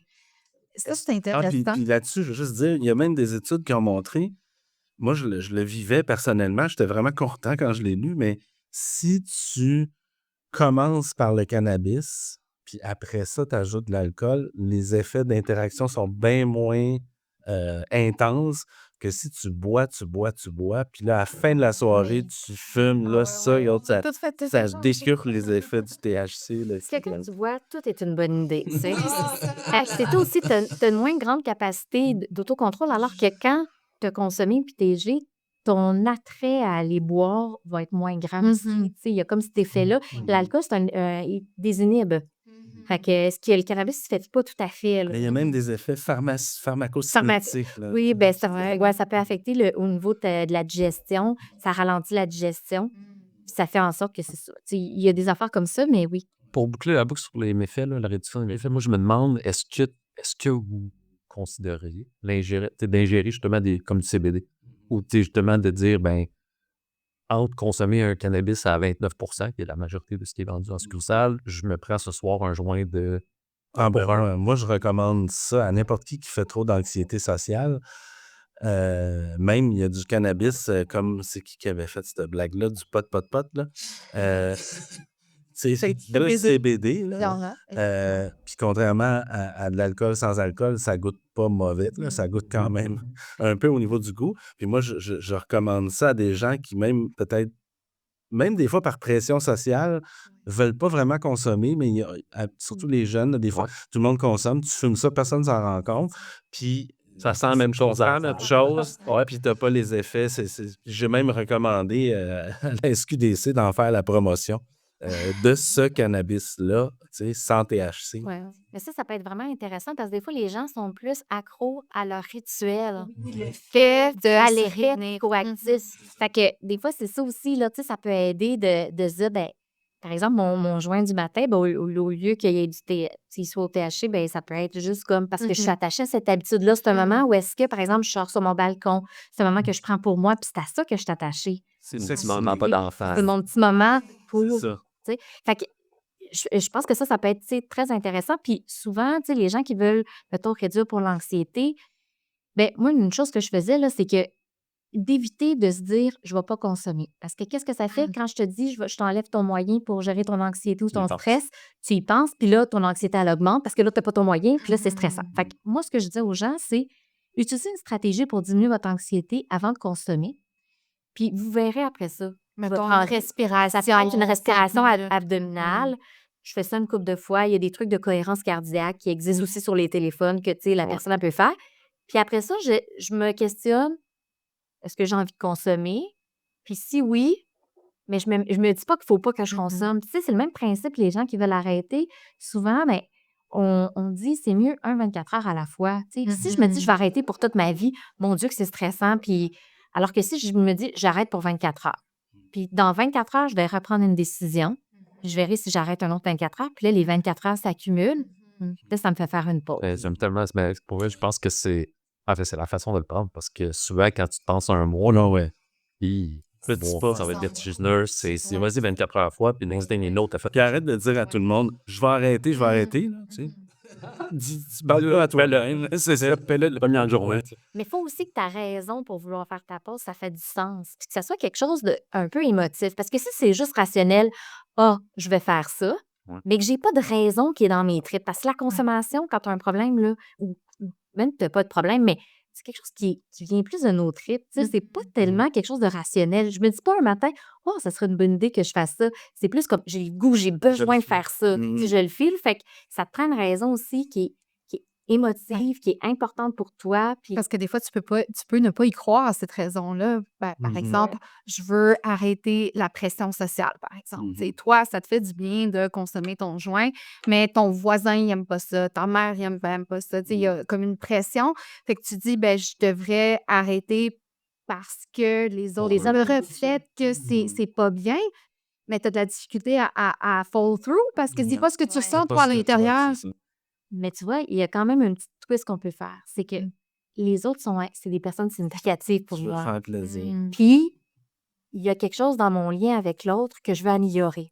Parce qu'actuellement, il y a comme des petites crottes dans mon lien avec l'autre. Fait que ça fait du sens peut-être pour moi. C'est que je veux améliorer, par exemple, ma relation avec mon conjoint, ma conjointe, parce que c'est quelqu'un qui est important dans ma vie, puis je veux pas perdre cette personne-là. Tu vois comment je le fais pas parce que c'est ma conjointe qui me le demande. Je le fais parce que cette relation-là est importante pour moi. Puis c'est vrai que je suis moins présent, puis j'ai envie d'être présent. Je veux l'essayer. Ouais, c'est. Tu sais, fait que même quand ça vient de l'extérieur, il y a moyen de regarder, ben, à l'intérieur de moi, comment ça pourrait faire du sens. Je veux juste donner la référence là, pour leur rendre le crédit. C'est Sexe illégal dans un sketch qui disait « Il n'y a pas de pot. Pot. Puis dans des cas, donc on parle beaucoup de réduction de méfaits, mais tout à l'heure, tu y as touché un petit peu. Il y a des situations où c'est mieux d'arrêter complètement, en fait. Ben, en fait, c'est l'arrêt, là, c'est plus facile mentalement. D'une certaine façon, parce que tu ne te poses pas de questions, c'est c'est fini, c'est fini. Ouais. OK? C'est C'est comme plus simple. Alors que quand tu dis, je vais diminuer, Non, mais là, tu diminues C'est comment? plus ambigu. C'est plus ambigu. Fait que tu es tout le temps en train de te poser des questions, puis tu es tout le temps en train de comme être là-dedans. Fait que des fois, ça peut être. Il y a des personnes qui vont trouver que c'est plus facile d'être abstinent que d'essayer de réduire. Fait que ça, c'est vraiment propre à chacun.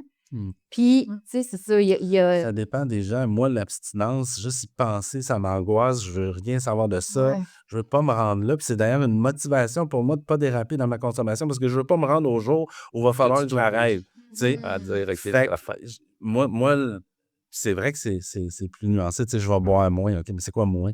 Je vais boire, mais ça dépend des gens. Il y en a pour qui c'est aussi tellement difficile, la perte de contrôle est tellement importante que c'est pas envisageable, du moins à court terme, d'essayer de contrôler. Puis des fois aussi, tu sais, quand, mettons, là, tu sais, je fume du matin jusqu'au soir, puis que je suis tout le temps dans un autre état, est-ce que je peux réfléchir? Est-ce que je peux prendre une bonne décision pour moi-même? Il y a des gens qui vont dire, tu sais quoi, je veux faire une détox, mettons, pour vraiment arrêter, pour pouvoir juste réfléchir à jeun sur qui je suis, parce que des fois, je me connais plus intoxiquée que à jeun. Fait que je veux juste faire un arrêt. Je vais aller en détox pour être soutenue là-dedans. C'est pas dangereux d'arrêter du cannabis du jour au lendemain. C'est juste que tu vas être inconfortable, mais il n'y a pas de danger. Je veux être soutenue par des intervenants, puis je veux me donner cet espace-là pour réfléchir. Des fois, c'est juste ça. Tu sais, puis à prendre une décision éclairée sur qu'est-ce que je veux faire de ma vie. Tu sais, des fois aussi, il y a des gens qui ont des objectifs, puis de se poser la question, est-ce que ma consommation, tu sais, elle m'aide ou elle me nuit à atteindre mes objectifs? Puis, des fois, c'est les deux. Elle m'aide sur certains plans, puis elle nuit sur d'autres. Fait que là, OK, comment je peux revoir les choses? Je vais prendre je pense pas que les auditeurs, justement, savent ce background-là sur moi. Je suis patient médical. J'ai ma prescription médicale, je suis hypermatin. À la base, c'est la fibromyalgie qui m'a amené là. Ça va faire plus de 12 ans que je consomme quotidiennement tous les jours. Fait que on parlait plutôt, tu sais, on évolue nous-mêmes dans la vie. J'étais pas la même personne il y a 12 ans que je suis maintenant. Mes motivations de consommer ont aussi changé. J'ai passé à travers au moins une vingtaine de pauses, des tolerance breaks.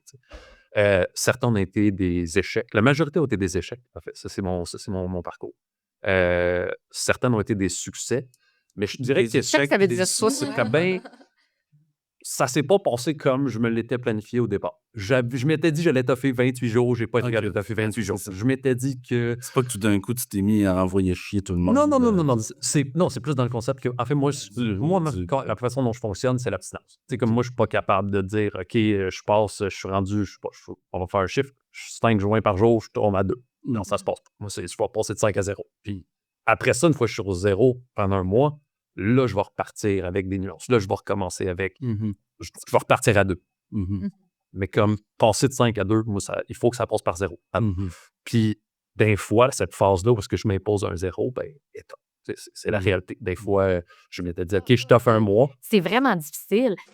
Quand on consomme tout le temps, ça fait partie de notre identité, ça fait partie de notre vie. Puis, tu sais, nos rituels sont super importants. C'est ce qui nous sécurise dans la vie. Fait que là, tu enlèves le rituel de fumer. C'est pas juste le cannabis qui te manque, c'est tout le rituel qui La vient. pause. C'est ça, j'ai remarqué. La pause, puis, tu sais, fait qu'il y a ça, puis, tu sais, comme je te dis, le 24 heures à la fois, puis à chaque jour, d'avoir une intention. Aujourd'hui, mon intention, c'est d'être ça, puis je le fais pour telle raison. Parce que ça, c'est important pour moi. Puis une autre affaire qui aide aussi, parce qu'il y a bien des fois où est-ce que c'est notre pilote automatique qui nous joue des tours. Tu sais, il y a du monde qui allait arrêter, puis là, il se retrouve avec un joint dans la bouche, puis il ne réalise pas comment c'est arrivé là. De cacher ses objets de consommation, les cacher. Quand tu les De vois ne pas les mettre accessibles. Tu sais. Mhm. Ça aide à arrêter. Changer ses meubles de place. Parce que ça t'oblige à changer tes habitudes.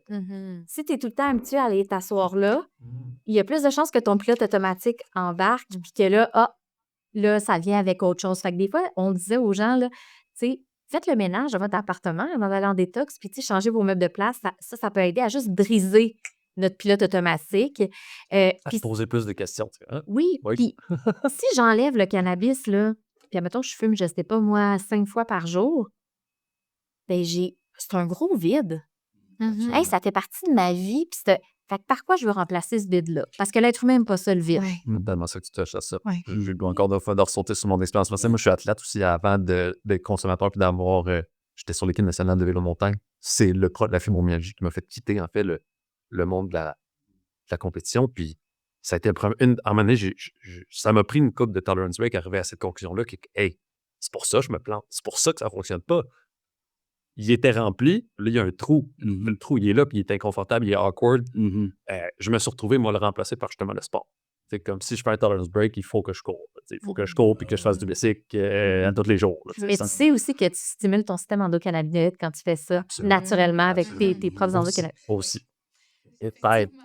Mais moi, j'ai arrêté de fumer la cigarette à un moment donné. C'est un autre produit, mais même chose. Tu sais, le vide là, que ça fait, puis l'habitude de quand il y a un silence, d'allumer. Là, t'as pas ça. C'est ça. Faut que tu passes à travers, puis il faut que tu combles ça par d'autres choses, puis il faut qu'il y ait...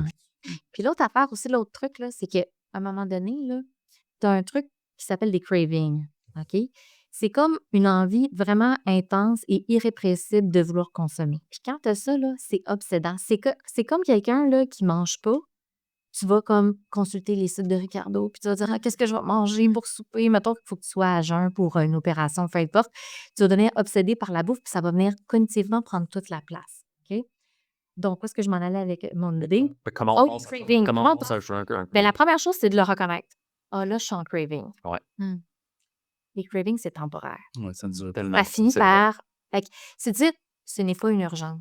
Mon corps me le fait sentir comme si c'est une urgence. Il faudrait vraiment que je fume. Ce n'est pas une urgence. Mais j'ai le goût de... Parce que ça me parle vraiment gros.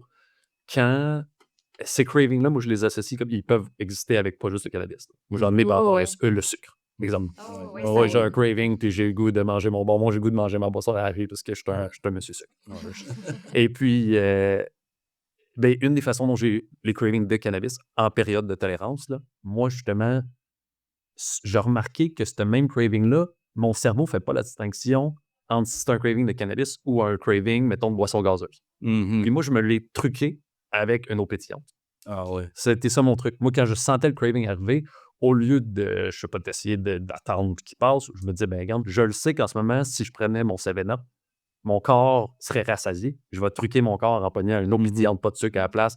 Puis j'ai remarqué que ça faisait l'effet. Moi. C'est ça. Des fois, ça peut être juste... Je suis curieux de votre idée, en fait. Ça fait du sens? Ben moi, ça fait du sens. Ben, en fait, ça s'appelle de la diversion. Puis l'idée, c'est juste de se dire, ben, je vais essayer de faire autre chose. Mais l'affaire, c'est que quand, à l'origine du craving, il y a un besoin qui n'est pas répondu, ça se peut aussi que le craving, il revienne. Fait que des fois, se demander, qu'est-ce que ça m'apporterait de plus fumer?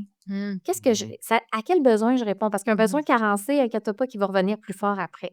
Fait que des fois, c'est de se demander, est-ce que j'ai besoin d'être stimulé? Est-ce que j'ai besoin d'être apaisé? Est-ce que j'ai besoin de... Puis dépendamment, tu sais, si tu as besoin, par exemple, d'être apaisé, ben, peut-être ton eau pétillante, elle ne sera pas satisfaisante. Tu vas la prendre, puis tu vas comme spinner dans ta tête. Fait que peut-être si ton besoin, c'est juste d'être stimulé, ben peut-être ça marche. Fait que ça aussi, on peut se poser comme question, qu'est-ce qu'il y a en dessous de ça? Ça va nous aider à poser des actions de diversion qui vont être plus efficaces. Moi, quand j'ai arrêté la cigarette, moi, c'était pour combler un trou, là, parce que je suis quelqu'un aussi un peu oral, là, fait que je mangeais des graines de tournesol. Ça a comblé mon besoin. Ça peut être ça. Ça peut être... Il existe des gens qui vont souffler dans des pailles, là, et, ou dans des petits trucs, là. Il y a des gens qui ça... Le feeling d'inhaler, de Je constate, là, on parle de tout ça, là, on parle de la consommation consciente, donc de s'arrêter, de se dire qu'est-ce que j'essaie de combler, mais c'est quand même, ça demande une certaine maturité émotionnelle d'être capable de s'arrêter, tu sais, puis de se dire qu'est-ce qui se passe en dessous de ça, tu sais, savoir mettre les mots sur ses émotions, sur ses besoins, c'est quand même... Puis ça demande aussi de tolérer l'inconfort. Ça, c'est gros, là, la tolérance à l'inconfort, je pense que c'est quelque chose qui est challenging. La façon dont je l'explique, je dis, tu sais, si t'es tout le temps en train de manger, tu peux pas savoir que t'as faim. Des fois, il faut que tu arrêtes de manger pour savoir que t'as faim. Puis là, il faut que tu te demandes, c'est quoi mon besoin? Puis des fois, c'est ça, c'est pas toujours clair. Fait que c'est pour ça la question, qu'est-ce que ça m'apporterait de plus? Qu'est-ce que ça changerait si je le faisais? Des fois, ça peut aider. Mais c'est sûr aussi que des fois, quand le craving est trop intense, là, il faut comme juste qu'il baisse pour être capable de réfléchir. Parce que là, des fois, ça prend trop de place. Ça prend trop de place. Fait que moi, des fois, je dis, occupez vos mains. Allez faire la vaisselle, allez faire quelque chose, ça peut être du tricot, peu importe, mais occupez-vous le corps. Parce que si vous êtes juste dans votre mental, là, vous allez spinner. Puis tu sais, les personnes avec qui j'ai travaillé, ils me disaient, tu sais, j'ai comme un petit ange puis un petit crosseur. Tu sais. Puis là, le petit crosseur, des fois, il devient gros, puis là, c'est juste lui que j'entends, puis là, je l'écoute. C'est possible qu'il continue à parler, mais est-ce que j'ai besoin d'écouter? Fait que là, je peux essayer de faire autre chose. Fait que, ça, c'est des petits trucs, mais il n'existe pas de recette magique, là, tu sais. Puis chaque personne va trouver son chemin pour atteindre ses objectifs. Puis ça me fait penser à des trucs en lien avec ce qu'on appelle l'entretien motivationnel, là, mais tu sais, des fois, c'est pas le bon moment. Puis oui, il faut trouver ce qui est important. Puis si ça marche pas aussi, pas se flageller. Puis Ah, moi, ça, c'est important, je pense. Parce que, justement, en tout cas, personnellement, ça a tout le temps été une façon de l'aborder. Tu sais, c'est comme, bon, si t'es allé rendre là, il a duré 10 jours au lieu de 28. ouais. C'est pas grave. Mais tu vois, il y C'est... a quelque chose que tu donnes que je trouve super intéressant, que un chercheur là, qui s'appelait Marlatt qui parlait de la violation de l'abstinence. Je déteste le mot, mais ce qu'il disait, c'est qu'un coup que tu es abstinent puis tu brises ton abstinence, c'est comme si là, c'est plus grave. Ben non, de toute façon, j'ai brisé mon abstinence, fait que, tu sais, j'ai raté. OK, c'est un échec. Au lieu de se dire, Ouais. OK, là, j'ai eu un épisode de reconsommation, qu'est-ce que ça m'apprend sur cette situation-là? Puis demain Comment j'ai fait est un autre 24 heures. Ouais. Mais tout le monde 24 heures. Pourquoi? Comment j'ai fait pour durer 10 jours? Comment Au j'ai lieu de fait? te dire Ouais. comment ça que j'ai échoué. Comment ça, j'ai raté? Comment j'ai fait pour être capable de toffer du jour? Ça peut être des choses aussi qu'on se dit. Reframe. C'est ça. Puis c'est ça, tu sais, fait que... Puis 28 jours, est-ce qu'il y a besoin d'être tout collé? Puis, tu sais, en fait, il faut voir ça comme un entraînement. Tu sais, tu cours pas, tu commences pas à courir un marathon la première journée. Fait que ça se peut que, tu sais, ton première période d'abstinence, tu voulais faire 28, mais que tu t'en as fait 10. Puis, tu peux te féliciter, puis ton corps, à un moment donné, il apprend aussi que c'est possible. 10, c'est mieux que 0. 10, c'est mieux que 0. Ouais. Il y a, tu sais, en fait, moi, une des motivateurs, ça a été les symptômes, des fois. Tu sais, c'est vraiment, je vous ai dit justement, j'ai un background d'athlète. Tu sais, j'ai toujours eu une santé j'ai toujours pris soin de ma santé pulmonaire. Mais la journée, quand on est, je sens que ça accroche, le mucus est là. Ouais. Moi, ça, c'est un gros red flag. Tu sais, c'est quand même, les poumons, tu vas les avoir encore jusqu'à la fin de ta vie. Tu veux être capable de monter à la côte en bicycle, comme prendre un break. Tu sais, moi, ça a été vraiment quelque chose qui a été des fois un peu un élément déclencheur de comme, il y a peut-être de quoi, peut-être que le négatif, les inconvénients commencent à s'installer. Clairement que le brain fog, la présence d'esprit, ça, je pense qu'en fait, honnêtement, j'assume que tous les consommateurs de cannabis ont cette question-là à se poser. J'assume ça, c'est par design, le cannabis affecte justement cette capacité à réfléchir. Dans bien des cas, on a justement des avantages, mais il arrive surtout après 10 ans plus de consommation quotidienne, c'est sûr que ça s'installe. C'est sûr qu'il y a un peu là. Fait que moi, ça a été définitivement dans le passé des choses où est-ce que OK, j'ai une business à runner, premièrement. Hein, il y a des choses que là, wait, what? Je dois être capable d'avoir cette information tac au tac, puis là, je me sens que je slip ou je sens que je suis overwhelmed ou que toute cette information-là, là, à ma cote, tu sais, que je me sens plus pressurisé ou le cerveau rempli. Et ça, pour moi, ça a été dans le passé, là, même quelque chose qui a motivé, justement, des fois, de prendre une pause, de ralentir, justement. On en a parlé plus tôt. Le wake and bake, je pense que ça aussi, ça peut être quand même un bon red flag. Là, je te parle pas du samedi que tu as le goût, tu sais, que tout est bon, que au chalet, va bien, que tu as le goût de te gâter. Puis, bon, regarde, ça, c'est un autre contexte. On parle du wake and bake quotidien ou du wake and bake à tous les semaines. Pour moi, ça, c'est quand même, ça devrait, dans certains cas, lever un flag.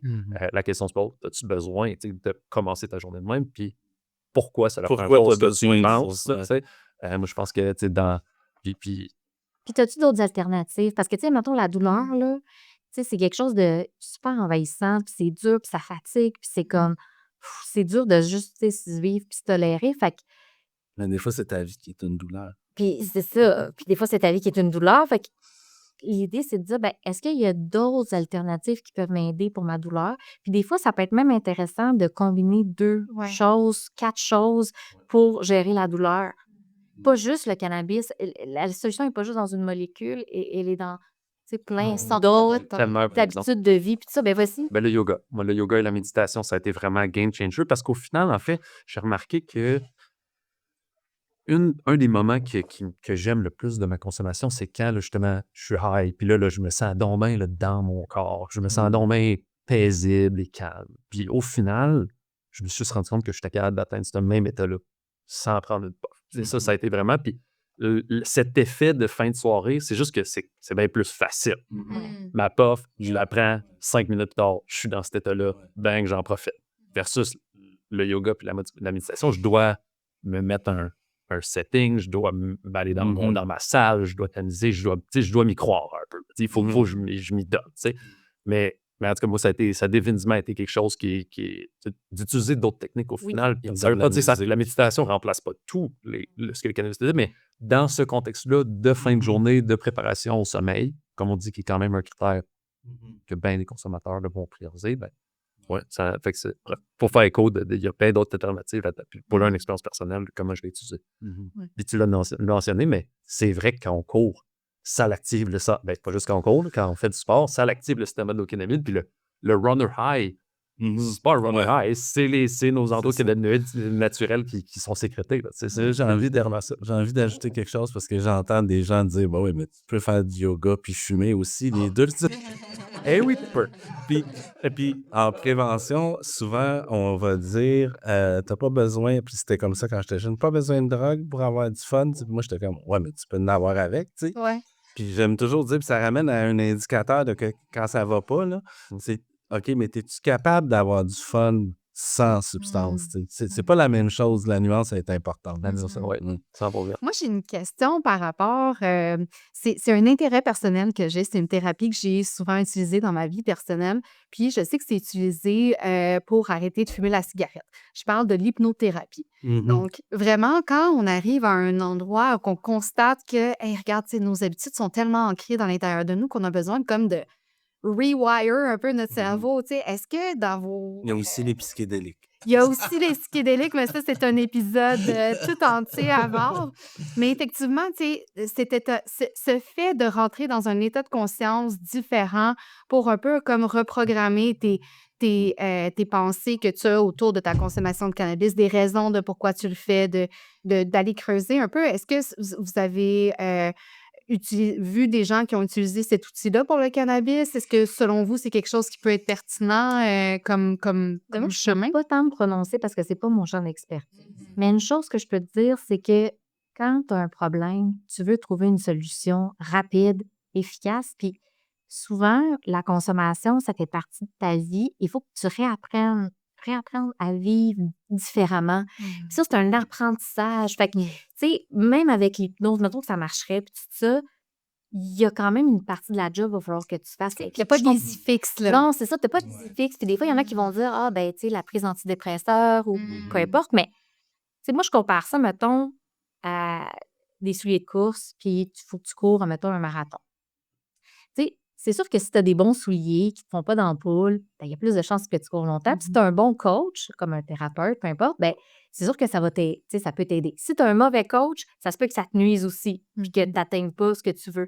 Fait que l'idée, c'est de dire, ben, c'est toujours toi le maître d'œuvre, puis tu peux aller chercher différents outils. Puis ça se peut qu'il y ait des outils qui t'aident, ça se peut qu'il y ait des outils qui te nuisent, mais souvent, tu vas en avoir besoin de plus qu'un. Ouais. C'est rare que c'est juste une affaire, puis ça va être magique. La solution miracle. Je ne crois pas, moi. Non. On cherche beaucoup ça, puis c'est vraiment à la mode en ce moment dans le milieu de la dépendance aux États-Unis. Là.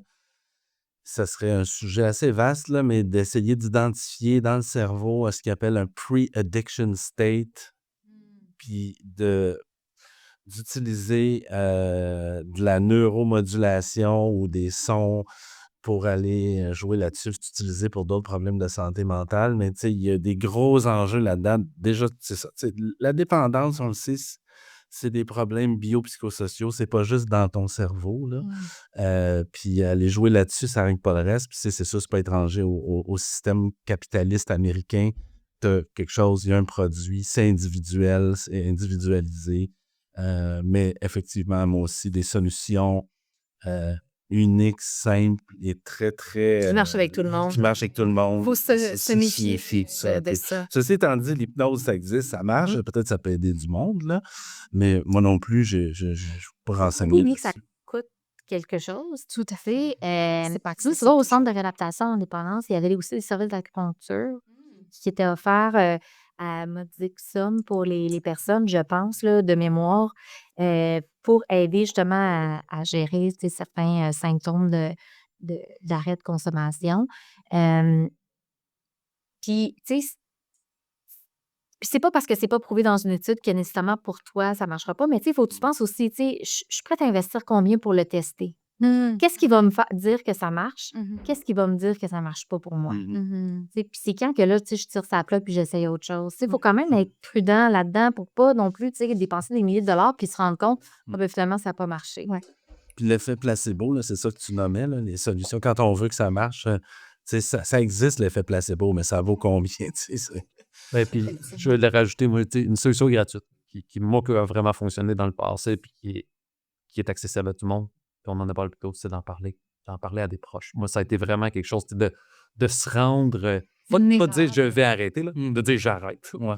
Puis de donner une date, puis de rendre cette personne-là qui est ton ami, ta blonde, ta mère, ton père, ton frère, accountable, de faire ce suivi-là. En tout cas, moi, ça a vraiment été, tu sais, puis tu sais, c'était Tu ma vois, moi, ça me rendrait tellement anxieuse. C'est vrai? Ah, moi, moi, d'abord, ça serait comme j'aurais tellement peur de décevoir la personne que c'est ça. Moi, c'est plus le one day at a time là, qui fonctionne. Moi, tu peux, quand quelqu'un me dit je vais arrêter, j'ai toujours le goût de dire tu me le diras quand ça sera fait. Mais pas comme clinicien. là. Ben, moi, définitivement. Oh, ouais, non, moi, je suis. D'être accountable, d'avoir un buddy qui dit hey, tu sais, comment Moi, ça va? Ma meilleure façon d'aller faire du sport et de m'entraîner, c'est d'avoir un entraîneur. Ah ouais. Ma meilleure façon d'avoir les jases puis de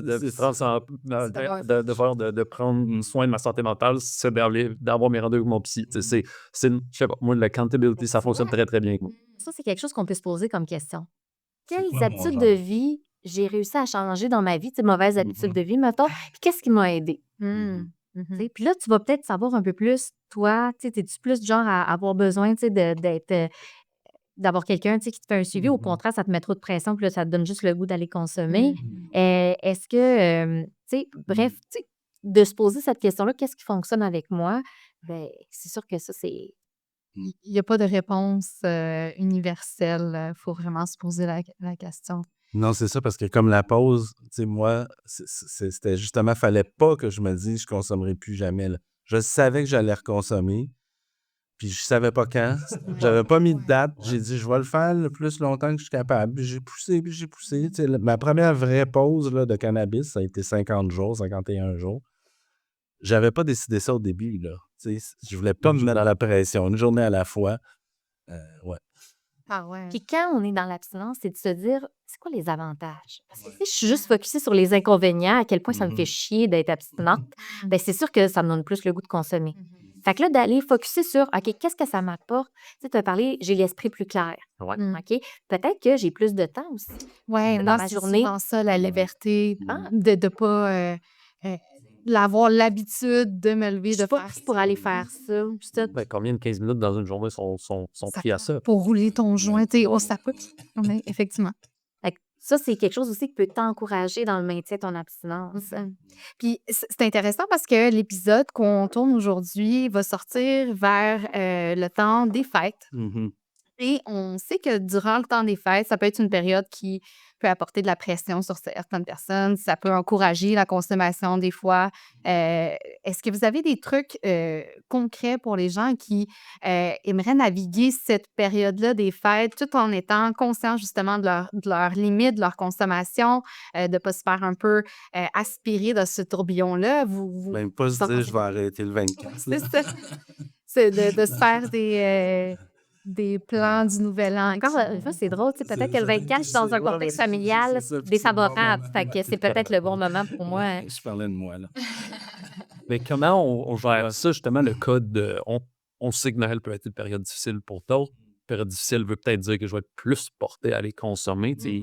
On veut-tu prioriser l'abstinence dans ce cas-là? On veut-tu prioriser. Tu sais, comme c'est quoi un peu c'est quoi un conseil qui est sain pour. Ben, comment je veux que ma période des fêtes se déroule? Tu sais, qu'est-ce que j'ai envie de vivre comme émotion durant ma période de fête? C'est quoi les situations à risque ou les situations où est-ce que quand je me ramasse dans cette situation-là, là, c'est pas le meilleur de moi-même qui ressort? Puis comment, tu sais, je peux justement soit éviter ces situations-là ou les transformer? Fait que je dirais que c'est... Ben, c'est ça, mais encore là, ça dépend beaucoup des personnes. Tu sais.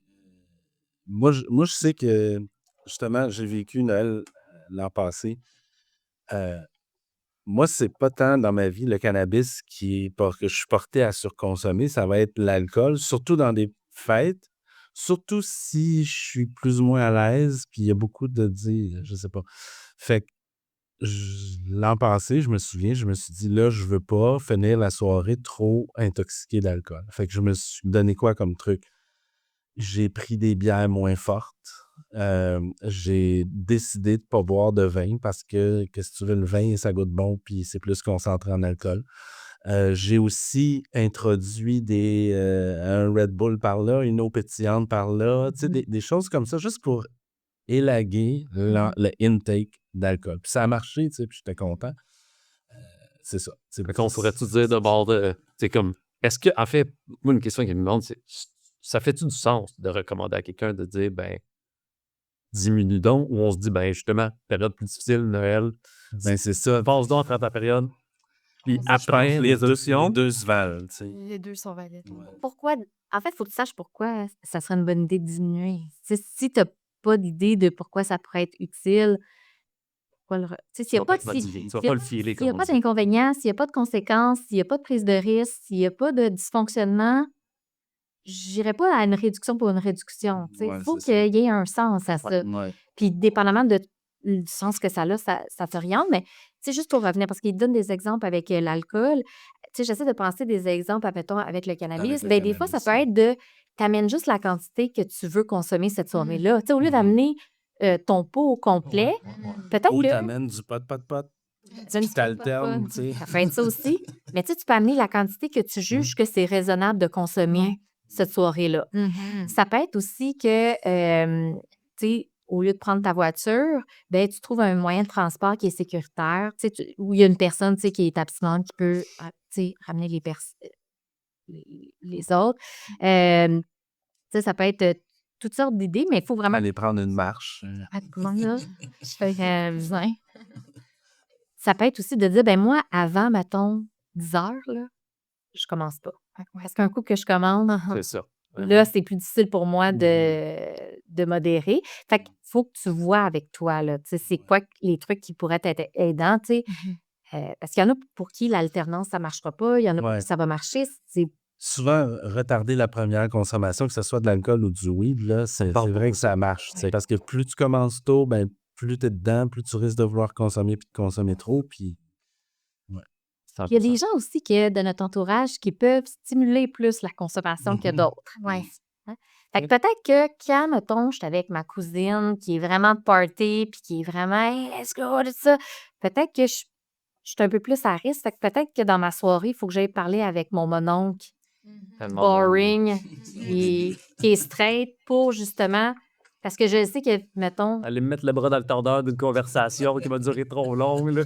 C'est ça. Peut-être que ça va me protéger. Ouais, ça me parle. Fait que c'est ça. Fait que c'est bien connaître un peu dans quoi qu'on s'en va, puis qu'est-ce qui peut nous aider. Je trouve ça intéressant que notre conversation, en vrai, aujourd'hui, on parle de la consommation de cannabis, mais en vrai, ce genre de, je dirais, dépendance, entre guillemets, on peut l'avoir avec le café, avec notre téléphone, avec.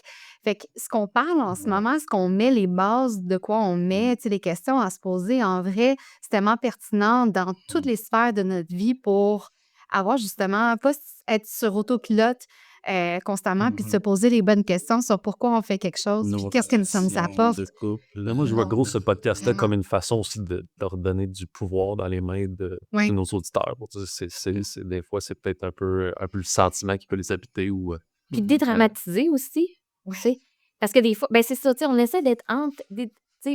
Faut pas dramatiser, puis faut pas minimiser. Puis des fois, qu'on est consommateur, on peut minimiser parce que ça fait pas trop notre affaire de voir des choses. Puis des fois, au contraire, on dramatise. Puis là, mon Dieu, c'est la fin du monde. Puis c'est pas un peu comme l'exemple de faut-tu dire à quelqu'un de diminuer. Puis, essayer d'être réaliste.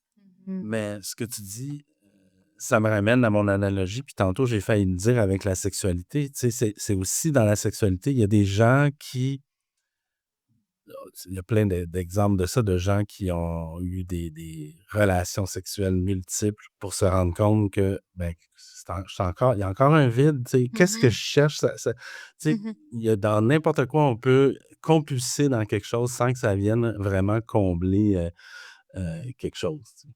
Oui, puis souvent, est-ce que je comprends que quand ces comportements-là où qu'on a une difficulté, souvent, il y a comme une, je sais pas si le mot exact, c'est comorbidité, mais tu sais, dans le sens que tu vas fumer un joint, par exemple, en fait, je pourrais peut-être lire la question de notre auditeur qui nous a envoyé, auditeur ou auditrice qui nous a envoyé ça. Donc, on dit, euh, j'ai remarqué que je combine le weed avec d'autres habitudes addictives, comme par exemple fumer la cigarette et scroller sur mon téléphone à l'infini. Je pense à ce moment, à toute la journée, j'ai juste hâte de décrocher. Après la soirée où je fume des joints et je suis sur mon téléphone, je me sens pas bien. Je me sens coupable d'avoir été aussi déconnectée et je me sens comme si j'avais perdu mon temps. Fait que selon les points que tu nous as partagés tout à l'heure à se poser comme question, là-dedans, on voit qu'il y en a quand même plusieurs qui émergent. Mais il y a clairement un besoin décroché. De Puis décrocher. ça, c'est un besoin, comme Jean-Sébastien disait, psychologique fondamental. On a tous besoin de décrocher. Le problème, c'est quand ma seule façon de décrocher, c'est en scrollant mon téléphone, en fumant un joint, puis tout ça. Mais mon besoin, il est quand même là. Comment je peux y répondre autrement pour décrocher? Il y en a que, tu sais, mettons, ils vont venir du travail, il faut qu'ils prennent une douche. C'est ça qui va les aider à comme, OK, je m'habille différemment, j'ai pris ma douche, ça m'aide à comme faire la cassure. Il y en a que ça va être d'aller prendre une marche. C'est ça qui va faire en sorte que les idées ne s'accrochent pas, puis tout ça. Puis c'est correct une fois de temps en temps de le faire. Le problème, c'est quand c'est juste ça. Là, ça crée beaucoup d'insatisfaction. Ouais. Puis tu peux avoir effectivement une dépendance très spécifique, mais tu peux aussi avoir tendance à avoir une dépendance, entre guillemets, dans la bouffe, dans le scrolling, dans l'alcool, le tabac, le cannabis, le sexe. Tu sais, ça peut être dans bien des choses. Puis ça me fait aussi penser à ce qu'un chercheur, Bruce K. Alexander, disait, c'est que la dépendance, les personnes qui ont une dépendance, tu sais, si tu leur enlèves, puis on le disait tantôt, la drogue, là, mettons, ben ils vont se trouver un autre objet de dépendance. Tu sais, parce qu'il y a quelque chose, l'iceberg. L'iceberg. Ouais. Des fois, on J'aime dit en comment joke que c'est full circle, ce podcast-là. les C'est preuves, parfait. c'est comme occupation double. Parce que les personnes vont se matcher parce qu'ils veulent leur rush de dopamine, tu sais. Puis ils vont manger super sucré, puis ils vont boire beaucoup de café. Puis tu sais, comme...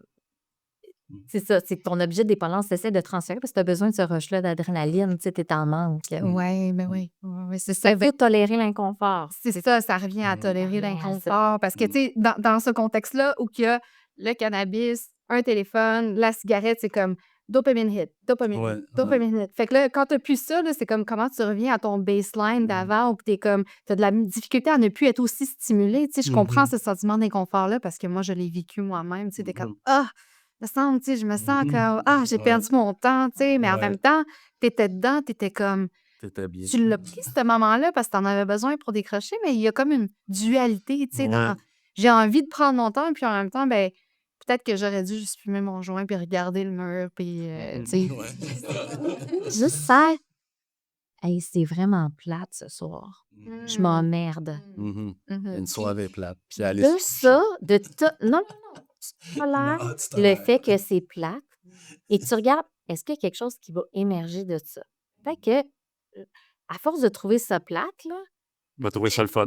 fallait que ça va me donner une idée. Ah, tu sais, ça fait longtemps que j'ai pas essayé telle recette. Ouais. Là, il faut que je fasse quelque chose pour me désemmerder. Et là, va peut-être, de cette marde, va peut-être pousser une fleur, tu sais, qui va t'amener ailleurs. Mais pour ça, il faut que je l'aie toléré. Parce que si je m'en vais me coucher, j'ai l'impression aussi que j'ai perdu mon temps. Tu sais, que j'ai rien fait, puis que, tu sais, c'était plate. Fait que donner du sens aux émotions négatives, de dire...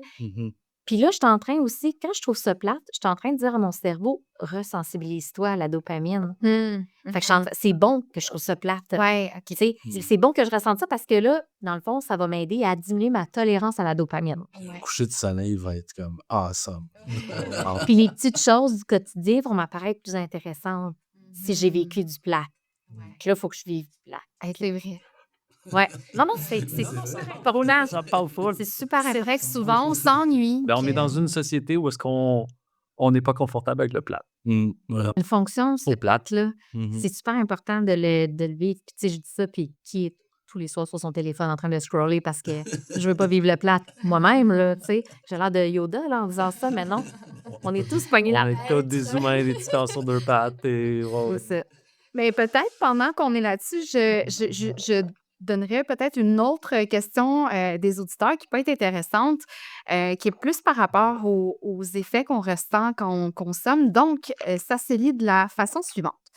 À chaque fois que je fume, j'ai des munchies incontrôlables et je finis par trop manger. J'ai pris beaucoup de poids et je dors mal parce que je viens de manger un paquet d'Oreos. Je suis insomniaque. Comment je fais pour gérer les munchies, mais je ne veux pas arrêter la consommation de cannabis car ça m'aide?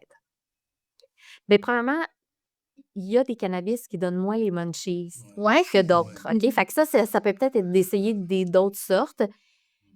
Au Québec, on n'a pas il existe un cannabinoïde qui s'appelle le THCV, qui a un effet de coupe-faim, qui coupe pas qui coupe un peu la faim, mais qui peut augmenter un peu aussi l'anxiété selon certains consommateurs. Là, il y a pas j'ai pas d'études, là-dessus, là, c'est vraiment des témoignages de Anecdotique. consommateurs anecdotiques, mais au Québec, il y a pas l'indication quand il y a du THCV dans le cannabis. Il l'a en Ontario, pas au Québec. Mais peu importe le fait d'essayer des fois différentes sortes, il y en a que c'est pire, puis il y en a que c'est moins pire. Mais ceci étant dit, il y a aussi un effet que si je commence à manger, la nourriture goûte vraiment meilleure. Mhm. Mais il faut que je commence à manger. Fait qu'il y en a qu'est-ce qu'ils vont se dire, c'est que faut juste pas que je commence. Fait que ça va être ça leur truc. Ça va être dire, faut juste pas que rien je mange. La seule chose que je m'autorise, c'est même pas des trucs avec des saveurs, comme de l'eau pétillante avec des saveurs, parce que ça va réveiller quelque chose. Fait qu'ils vont s'en tenir à l'eau, puis ils vont, tu sais, même pas être dans la cuisine, parce que s'ils sont dans la cuisine, c'est trop facile d'aller ouvrir Chercher le quelque frigo. chose. Fait qu'un des trucs, ça peut être ça. Parce que c'est sûr que si quand tu commences à manger puis tu trouves ça bon, puis tu es dans tout le frigo, ben là, ça se peut aussi que Ouais. tu perdes le contrôle de ça. Fait que moi, ça serait comme mes trucs. Mhm. T'en as-tu? Non, c'est ben, à part. Non, non, Mais c'est valide quand même tu sais, comme question dans le sens que, tu sais, c'est les munchies, OK, tu sais, ça peut être comme haha les munchies, mais vraiment quelqu'un qui est comme, hey, genre, tu sais, je dors mal parce que je prends trop de sucre puis je prends beaucoup de poids, je me sens pas bien, Ouais. Il y a ça une peut, réduction des effets ça peut être indépendants. une conversation à avoir. Oui, tout à fait. Puis c'est pas facile parce que c'est ça, tu n'as pas le goût de céleri là, quand tu as eu les munchies. Tu as le goût de sucre puis de gras. Non. Mais puis on dit que je vais rebondir là-dessus pour tu sais, faire la nuance, puisqu'on a parlé beaucoup comment le cannabis interagit différemment, parce que à différentes personnes, comment chacun va l'expérimenter. Là. Moi, personnellement, les munchies, c'est une des raisons pour lesquelles je consomme, puis je le veux, ce effet-là. Parce que moi, quand je suis stressé, ma faim elle disparaît dans la vie de tous les jours. Ma faim disparaît. Fait que je consomme pour être capable d'aller retrouver ma faim en fin de journée, justement. Tu sais, ça en est un, puis les munchies, il faut qu'ils s'en viennent de moi. Là. Yeah. Fait que chaque C'est- personne, chaque son personne, expérience. À l'inverse, j'aurais pas de munchies. Là. Moi, ça serait une raison de comment je fais pour les retrouver. Là, tu sais. Ouais, Ma ouais, tolérance est rendue trop grande, j'ai besoin de les munchies. Là. Ouais. Ah ouais, hein. Fait qu'à chaque personne, un peu son mode d'approche, je pense que c'est un peu La la, quintessence de du cette podcast. conversation, hein, ouais. Une autre chose que je voudrais mentionner, c'est que le cannabis peut assécher la bouche. Fait que ça, ça peut donner le goût d'aller boire du jus, du coke, quelque chose, et De la bière. de la bière, peu importe, mais ça peut être quelque chose de se dire, il faut que j'aie ma bouteille d'eau à côté de moi, puis à chaque fois, j'aurais comme le goût d'aller manger quelque chose, je peux boire une gorgée d'eau. Parce que des fois aussi, on mélange la faim et la soif. Fait Ouais, que c'est ça. ça peut être aidant aussi de se dire, OK, je donne quelque chose à mon corps, mais l'effet que ça soit de l'eau, puis de l'eau pas aromatisée, c'est super Ouais. important. Parce qu'à partir du moment où est-ce que ça commence à goûter quelque chose, tu viens de rentrer dans... Vas-y sur le piton. Oh, oui, Mais là. c'est difficile à mettre en œuvre, mais effectivement, boire de l'eau, là, tu sais, je pense que c'est le conseil de toute la vie humaine, là, bois de l'eau. Bois de- Tu sais, bois de l'eau. Bois de l'eau. Quand tu bois, effectivement, tu as déjà aussi moins faim. Ça, c'est vrai. C'est un bon truc. On va s'en rappeler. Merci beaucoup pour la conversation aujourd'hui. Je crois qu'on a démystifié beaucoup d'éléments avec la consommation de cannabis, comment arrêter, comment moduler, quand est-ce que c'est nécessaire de se poser des questions. J'ai beaucoup apprécié toutes les ressources que vous nous avez fournies parce que de mon impression, il y en avait pas tant que ça ou du moins, on a l'impression qu'ils sont pas si accessibles que ça. De notre côté, dans notre industrie, on voit beaucoup, de messages très prohibition, très, abstinez-vous, voici les dangers qui peuvent y avoir. Puis je trouve ça dommage quand même qu'on nous pousse pas plus ces C'est nuance. ces nuances-là. Encore de nuances. Puis ces ressources-là, où est-ce qu'on peut aller chercher ces ressources-là au-delà d'une recherche Google? Est-ce qu'il y a une façon là, de trouver efficacement de Sur notre l'information de podcast. qualité, Sur tu sais, le sur le podcast. cannabis qui est pas... Les outils de l'idée ou... Bien, il y a l'Institut universitaire sur les dépendances, qu'il y a une section qui s'appelle Amélioration des pratiques, puis substances psychoactives, puis ben, on Mais c'est met ça. dirigé pour les intervenants plus. Ouais, mais il y en a qui peuvent s'adresser quand même aux personnes. Tu sais, Centre vous canadien sur l'usage et la dépendance aux substances, ils ont sorti des fascicules où est-ce qu'ils vont détailler les différentes études en lien avec des thématiques avec le cannabis. Fait que tu as genre cannabis et fonctionnement cognitif. Je pense que cannabis et grossesse, cannabis et conduite automobile, cannabis et jeunes. Il y a ça. Sinon, Mais sinon, moi, j'essaie de penser en sens faire. dans le podcast. Oui, on va tous vous donner plein de Ah ouais. références. Puis, tu sais, au pire, je donnerai même des références que je trouve intéressantes, qu'on n'a pas parlé, que pour quelqu'un qui va en savoir plus. Tu sais, il y a Huberman, c'est en anglais, là, mais il a fait un podcast récemment avec un chercheur sur le cannabis qui est quand même bien, là, que j'ai écouté, qui dure 3 heures. Ouais. Mais qui fait quand même un bon tour d'horizon Mhm. de la question des connaissances scientifiques. Donc, c'est ça, tu sais, j'essaie de penser. Mais il faut être quand même autonome pour être capable d'aller chercher cette information-là. Je dirais qu'elle n'est pas nécessairement... Mais je dirais que, tu sais, si vous allez dans Google, vous tapez Google Scholar. Si vous voulez des articles scientifiques, Mais là, ça va être des articles scientifiques. Là. mais le monde peut lire ça quand même. Oui, mais je suis pas sûr que c'est ça à parler. Mais C'est pas... des outils, là, tu sais. Ah, comme ben des outils. des questionnaires, là. 5 questions pour savoir s'il faut que tu réduises ta consommation ou tes... Ah, ouais, non, c'est ça. Puis comment gérer ton mononcle à Noël. Mais sinon, vous pouvez vous inscrire à mon cours à l'Université de Montréal. Voilà. Parce qu'on aborde pas juste le cannabis, mais l'ensemble des substances psychoactives les plus consommées, là. Le certificat, rappelle-nous quel certificat tu C'est le certificat d'intervention en dépendance de l'Université de Montréal. Puis le cours que je donne, c'est substances psychoactives, jeux et dépendance. OK. Je pense que c'est ça le titre. Fait que un beau tour d'horizon. Ouais. Quand on parle d'addiction multiple, on regarde aussi le jeu de hasard et d'argent, puis Ben oui. la dépendance à Internet et les écrans. Je vous remercie vraiment pour l'intervention. C'était vraiment plaisant de pouvoir Ben, j'espère que ça allait aider Ouais. vos auditeurs à y voir plus clair ou à se poser des questions ou à se donner des idées. Moins de faux qu'un doute. Ben, peut-être moins de bugs. Moi, j'ai aucun doute qu'on vienne d'éclaircir. Je suis sûr qu'on vient d'avoir d'impact chez du monde. C'est sûr qu'il y a eu des haha moments pendant Ben, l'écoute de ça. moi, personnellement, Garanti. je quitte avec plusieurs petits trucs que je vais personnellement essayer dans mes habitudes de consommation, puis surtout des questions à me poser. Ouais. Mieux aider mes amis aussi qui se posent cette question-là, parce que veux pas, nous, Phil, on est dans l'industrie, on se fait poser des questions là-dessus. oui. On se fait challenger sur les habitudes de consommation saine, etc. Puis c'est vraiment la motivation là, pourquoi on a fait cet épisode-là, de vraiment être objectif sur nos consommations de cannabis, puis les moyens qu'on a pour la moduler. Donc, merci encore une fois. Voilà. Et pour tous nos auditeurs qui nous écoutent aujourd'hui, on vous invite à partager cet épisode si vous croyez qu'il peut être utile à quelqu'un que vous connaissez. N'hésitez pas à nous envoyer vos questions. Si vous avez d'autres questions pour Laurence et Jean-Sébastien, nous leur partagerons et on vous communiquera les réponses. N'hésitez pas à appuyer sur follow et on vous remercie d'avoir été là aujourd'hui. On vous souhaite une très belle journée. Au revoir.